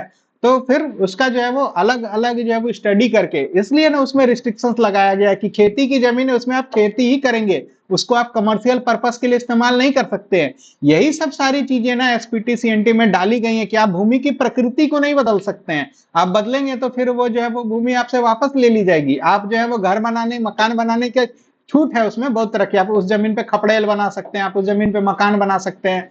तो वो चीजें हैं वहां पर। तो आपको जो है वो उससे अतिरिक्त उसकी प्रकृति को नहीं बदल रहा है, उसका आपको कमर्शियलाइजेशन नहीं कर देना है। प्रकृति बदलेंगे तो लैंड रिकॉर्ड जो है वो गड़बड़ा जाएगा, लैंड रिकॉर्ड गड़बड़ा जाएगा तो फिर उसके लिए एक अलग जो है वो व्यवस्था है। अब साधारण पुलिसिंग को वो व्यवस्था दे देंगे तो फिर वो कैसे संभालेगा? वो जनरल शासन प्रशासन और जो है वो चोर वो वगैरह को देखेगा, या नॉर्मलसी को देखेगा, कि ये जमीन को देखेगा? पुलिस को जमीन के बारे में क्या एक्सपर्टीज प्राप्त है? उसके लिए तो स्पेशल लोग होने चाहिए ना। उसके लिए सीओ है, उसके लिए सीआई है, उसके लिए अमीन है, उसके लिए कर्मचारी है, उसके लिए हल्का कर्मचारी है। तो वो ना उन चीजों को समझ रहा है, जान रहा है। एक कांस्टेबल को क्या पता कि ये जमीन का प्रकार क्या है या भूमि का प्रकार क्या है, लेकिन आपके कर्मचारी को पता होगा, आपके गांव के, आपके जो ब्लॉक के कर्मचारी, उसको पता होगा कि ये खेती वाली जमीन है, बंजर जमीन के रूप में चिन्हित है, या ये खसरा नंबर क्या है, दाग नंबर क्या है। तो उसके लिए वो व्यवस्थाएं बनाई गई हैं, अंग्रेजों ने उसके लिए वो व्यवस्था बनाई है।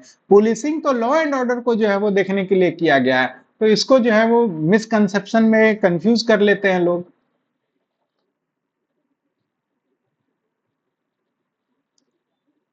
नहीं नहीं, ऐसा कुछ नहीं है। पुलिस स्टेशन तो कहीं भी वो अपना प्रशासन को जैसे लगे, वो तो एसपी के ये में रहता है, वो तो आउटपोस्ट बना सकते हैं, ओपी जिसको कहते हैं। वो जिले के एसपी के हाथ में है पुलिस स्टेशन वगैरह जो है वो, किसको थाना प्रभारी बनाना है, कहाँ पे आउटपोस्ट बनेगा, कहीं पे लगे कि बनना चाहिए तो बन जाता है। अभी लेटेस्ट जैसे हमारे यहाँ देखेंगे तो जो हमारा फूलो झानो मेडिकल कॉलेज बन रहा है, वहां पे यूनिवर्सिटी बनी, मेडिकल कॉलेज बना दिग्गी। तो वहां पे एक नया 2-3 साल पहले आउटपोस्ट बनाया गया है, तो दिग्गी ओपी कहते हैं उसको। वहां के एक अलग थाना प्रभारी होंगे। अभी वर्तमान में जो लोग दुमका के हैं उनको समझ में आता है, मुझे लगता है कि मुझे समझ आता है कि चूटोनाथ एक पर्यटन स्थल है, वहां पर भी एक ओपी बनाना चाहिए, क्योंकि वहां पर जो है वो अब बहुत सारे लोग जो है वो आ रहे हैं। अभी तक वहां कोई ओपी नहीं है। वो थाना मुफस्सिल थाना के अंदर ही आता है, जबकि मुफस्सिल थाना से उसकी दूरी कम से कम 15 किलोमीटर की होगी। आबादी बढ़ रही है, दुकानदारी बढ़ रही है, लूटपाट की घटनाएं जो है वहां पर अक्सर हो रही हैं। और वहां का कल्चर क्या है कि जो वहां पे बलि वगैरह चढ़ता है, तो शराब वगैरह का भी जो है वहां पर चढ़ता है, पूजा पाठ में भी चढ़ता है, तापन वगैरह चढ़ता है, पीने खाने का भी कल्चर है। तो सेकेंड हाफ में स्थितियां वहां पर थोड़ी खराब होने लगती हैं। कई बार आप देखेंगे डच करेज पीने के बाद जो है वो लोग जो है वो ज्यादा हो हल्ला करने लगते हैं, महिलाएं जाते हैं, बच्चे जाते हैं। और अच्छी खासी भीड़ होने लगी है वहां पर, क्योंकि धार्मिक स्थल है, पर्यटन के रूप में जो है वो डेवलप कर रहे हैं। वन विभाग का अपना वहाँ गेस्ट हाउस वगैरह है, वन विभाग के कंट्रोल में चीजें हैं। तो कोई पुलिसिंग नहीं है वहां पे। कुछ होगा तो जो है वहां पे संभालने वाले कोई लोग नहीं, स्थानीय लोग ही बीच बचाव करके, या वहां के जो पुजारी हैं वही लोग बीच बचाव करते हैं।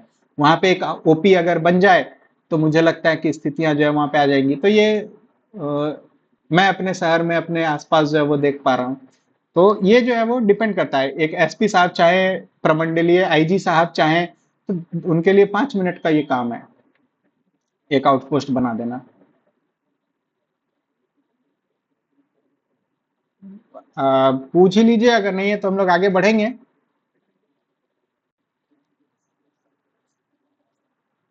वो फिर होगा, आंदोलन है वो।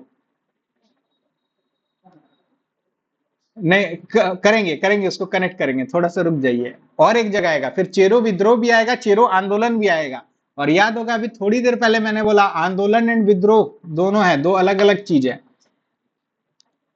ठीक है। अभी हम लोग जेपीएससी का रिजल्ट निकालने के लिए विद्रोह करेंगे कि आंदोलन करेंगे? ठीक है। तो आंदोलन एंड विद्रोह दोनों की प्रकृति अलग अलग होती है। हाँ बोलिए।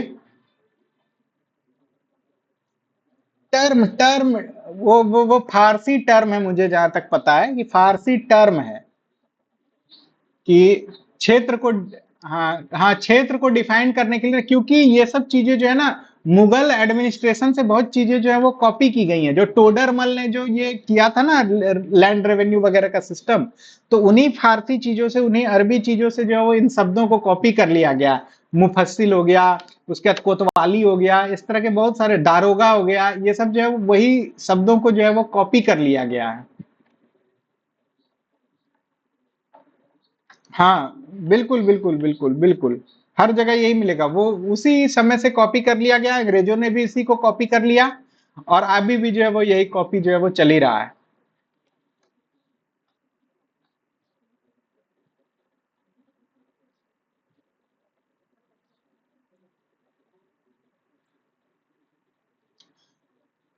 हाँ, वही वही वही वही, बिल्कुल बिल्कुल, ऐसा था, होगा नहीं, ऐसा है। आपका अभी अगर मान लीजिए जमीन का कोई विवाद होगा ना, तो आप या तो सीओ के पास जाएंगे या तो एसडीओ के पास जाएंगे, आप थाना प्रभारी के पास नहीं जाएंगे। हाँ, मारपीट इन्वॉल्व हो गया, सुरक्षा की बात आ गई, लड़ाई झगड़ा हो गया, जान प्राण की बात हो गई, जनरल लॉ एंड एडमिनिस्ट्रेशन बिगड़ सकता है, सौहार्द बिगड़ सकता है, तो आप जाएंगे पुलिस के पास। लेकिन जमीन की जो झगड़ा होगी वो आप या तो सीओ के पास जाएंगे, सीओ के कोर्ट में, या तो फिर एसडीओ, जनरली लोग जो है वो हायर अथॉरिटी के पास जाते हैं, एसडीओ के पास जाते हैं। तो बहुत सारे मैटर में आप देखेंगे कि जमीन को जो है वो, उस पर कुछ हो रहा काम है या कुछ विवाद है, वो सीओ के स्तर से ही जो है वो डील होता है। फिर सीओ क्या करते हैं, वो कर्मचारी के थ्रू करते हैं कि भाई इसका क्या है, सीआई को जो है वो ऑर्डर करते हैं कि भाई इसका डिटेल्स निकालो, किसका है नहीं है।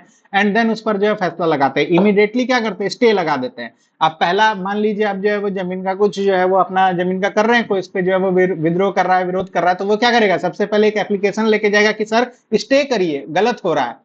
तो इमीडिएट पहले स्टे करेगा। फिर उसके कोर्ट में जो है वो मैटर पे बहस होगी कि किसका जमीन है, जो प्रूव करेगा वो फिर आगे अपना डिसीजन करेंगे। तो उनका इसलिए कोर्ट है, तो इसलिए एसडीओ को, फिर उससे हायर कोर्ट जो है वो आपका डीसी का कोर्ट है, लैंड रेवेन्यू। तो आपको याद है कि शुरुआती क्लास में मैंने बताया था डेप्यूटी कमिश्नर और डेप्यूटी कलेक्टर में जो है वो क्या अंतर आ रहा है। तो when he works as a commissioner, उसके पास जो है ना ये लैंड से रिलेटेड आदेश पास करने का भी जो है वो अधिकार, एक फैक्टर जो है वो इंक्लूड हो जाता है। पब्लिक एडमिनिस्ट्रेशन में मेंस में आप देखेंगे रोल ऑफ डिस्ट्रिक्ट कमिश्नर करके जो है वो आपका एक टॉपिक ही है हमारे जेपीएससी के सिलेबस में, मेंस में आप, तो वहां पर इन चीजों को आप देखेंगे, खास करके झारखंड जैसे क्षेत्रों में जो है वो ये आपको बहुत मिलेगा। फिर उसके ऊपर आपको अपीलेट है, कमिश्नर का अपीलेट है, जो 5 कमिश्नर है हमारे यहाँ, अगर डीसी के फैसले से आप नहीं हो तो आप कमिश्नर के फैसले में अपीलेट में जा सकते हैं, देन वहां से आप हाई कोर्ट जो है वो जा सकते हैं। ऐसे आप डायरेक्टली हाई कोर्ट भी जा सकते हैं न्याय की मांग करने के लिए, लेकिन एक चैनल यह भी है, एसडीओ, डीसी और फिर कमिश्नरेट के पास में भी जो है, वहां पे भी लैंड संबंधी जो है वो न्यायालय जो है वो है, उनका भी अपना अपीलेट जुरिस्डिक्शन है।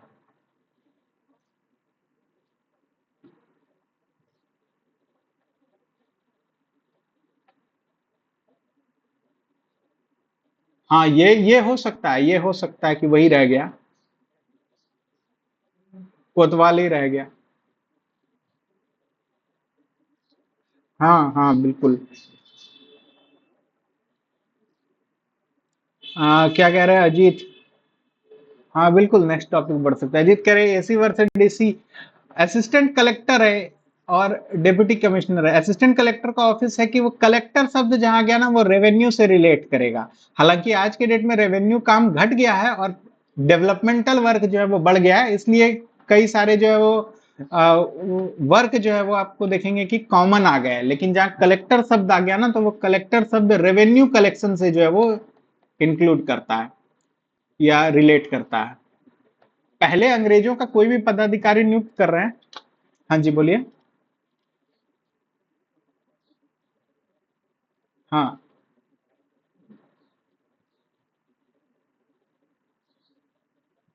अच्छा।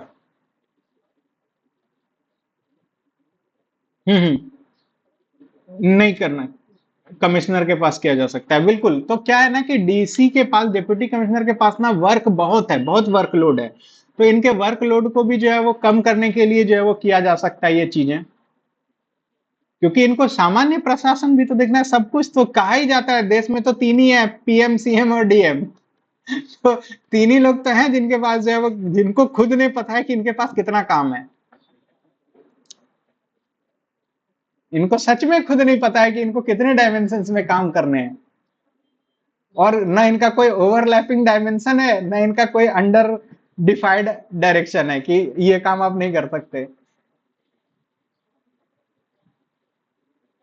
बिल्कुल।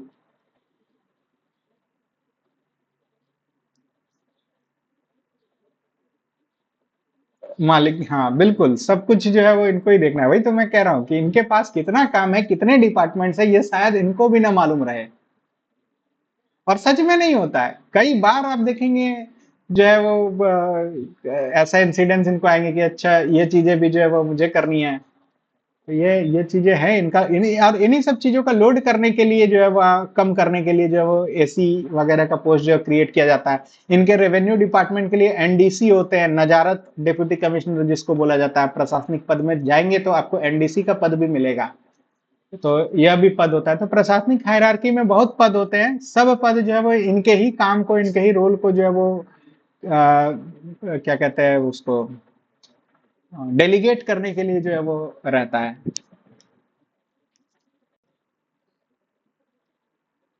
हाँ, हेड रहते हैं, चेयरमैन रहते हैं, बिल्कुल बिल्कुल बिल्कुल रहते हैं। Managers of all manager. और आजकल खास करके क्या है ना कि पहले ये क्या थे, कलेक्टर से मतलब, अब जो है ये फैसिलिटेटर हो गया है ना जिले में, या अब इनका रोल इस तरह शिफ्ट हुआ है। पहले ये जो है वो मतलब फैसिलिटेटर नहीं थे, पहले ये जो है वो कंट्रोलर थे, कि अब सब चीज को कंट्रोल करेंगे, अब सब चीज को फैसिलिटेट करेंगे। आपको लोन चाहिए, आवेदन डीसी को दीजिएगा। आपको मृत्यु प्रमाण पत्र चाहिए, तो अगर डायरेक्ट जाइएगा तो आपको आवेदन डीसी को देना होगा। आपको अपनी सैलरी निकलवानी है तो डीसी को आवेदन देना पड़ेगा, अगर आप सरकारी कर्मचारी हैं और किसी वजह से रुक गया। तो क्या कि अब ये फैसिलिटेटर हो गए हैं। यहाँ पर किसी एनजीओ को काम करना है, उसके लिए फंडिंग कौन करेगा, तो जिला अधिकारी के रूप में जो है वो आएगा।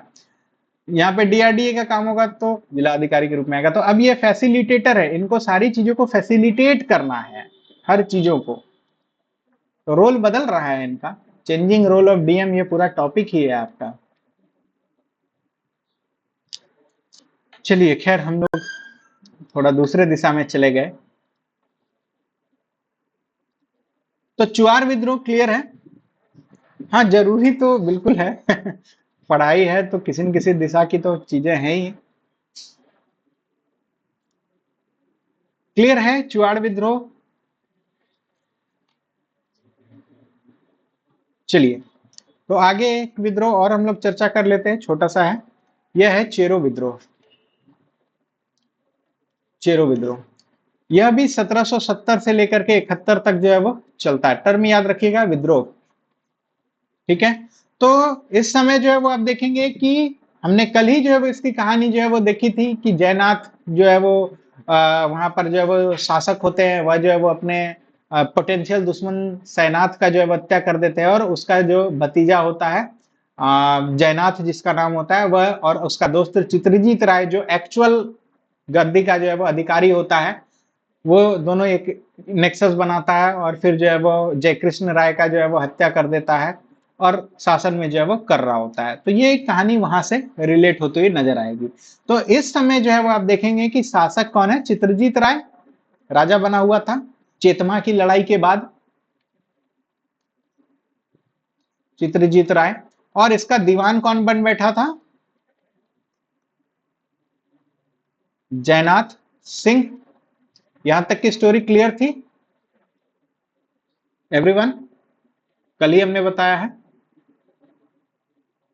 ठीक है, इसलिए कल उस पर समय लेना जरूरी था। चलिए, तो अब क्या है कि अब इन लोगों का पोटेंशियल दुश्मन कौन है?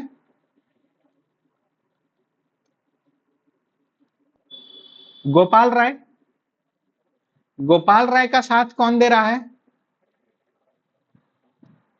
अंग्रेज। तो दो टीम बन चुकी है, चित्रजीत राय जयनाथ सिंह वर्सेस गोपाल राय एंड अंग्रेज। तो ये चीजें जो है वो यहां पर आई। और क्योंकि हमने कल भी देखा था कि Chitrajit Rai and Jainath Singh they are doing good administration, अच्छा शासन जो है वो अच्छा दे रहे थे, यानी लोगों के बीच इनका जो है वो अच्छा एक्सेप्टेंस था, अच्छा जो है वो इनका मान सम्मान था, अच्छी जो है वो एक शासन व्यवस्था जो है वो चेरो लोगों को ये दे रहे थे। तो दे वेयर रेस्पेक्टेड अमंग देयर प्रजा, इनको जो है इनकी प्रजा काफी पसंद कर रही थी as a king and as a dewan. तो क्या हुआ, गोपाल राय और अंग्रेज, इस पलामू पे अंग्रेज का अपना वेस्टेड इंटरेस्ट, गोपाल राय को उद्वंत राय और खोरी ने उकसाया कि तुम्हारे दादा का जो है वो सीट है, तुमको जो है वो हासिल करना है, गद्दी है। तो ये सारे फैक्टर जो है वो यहाँ पर थे। प्रजा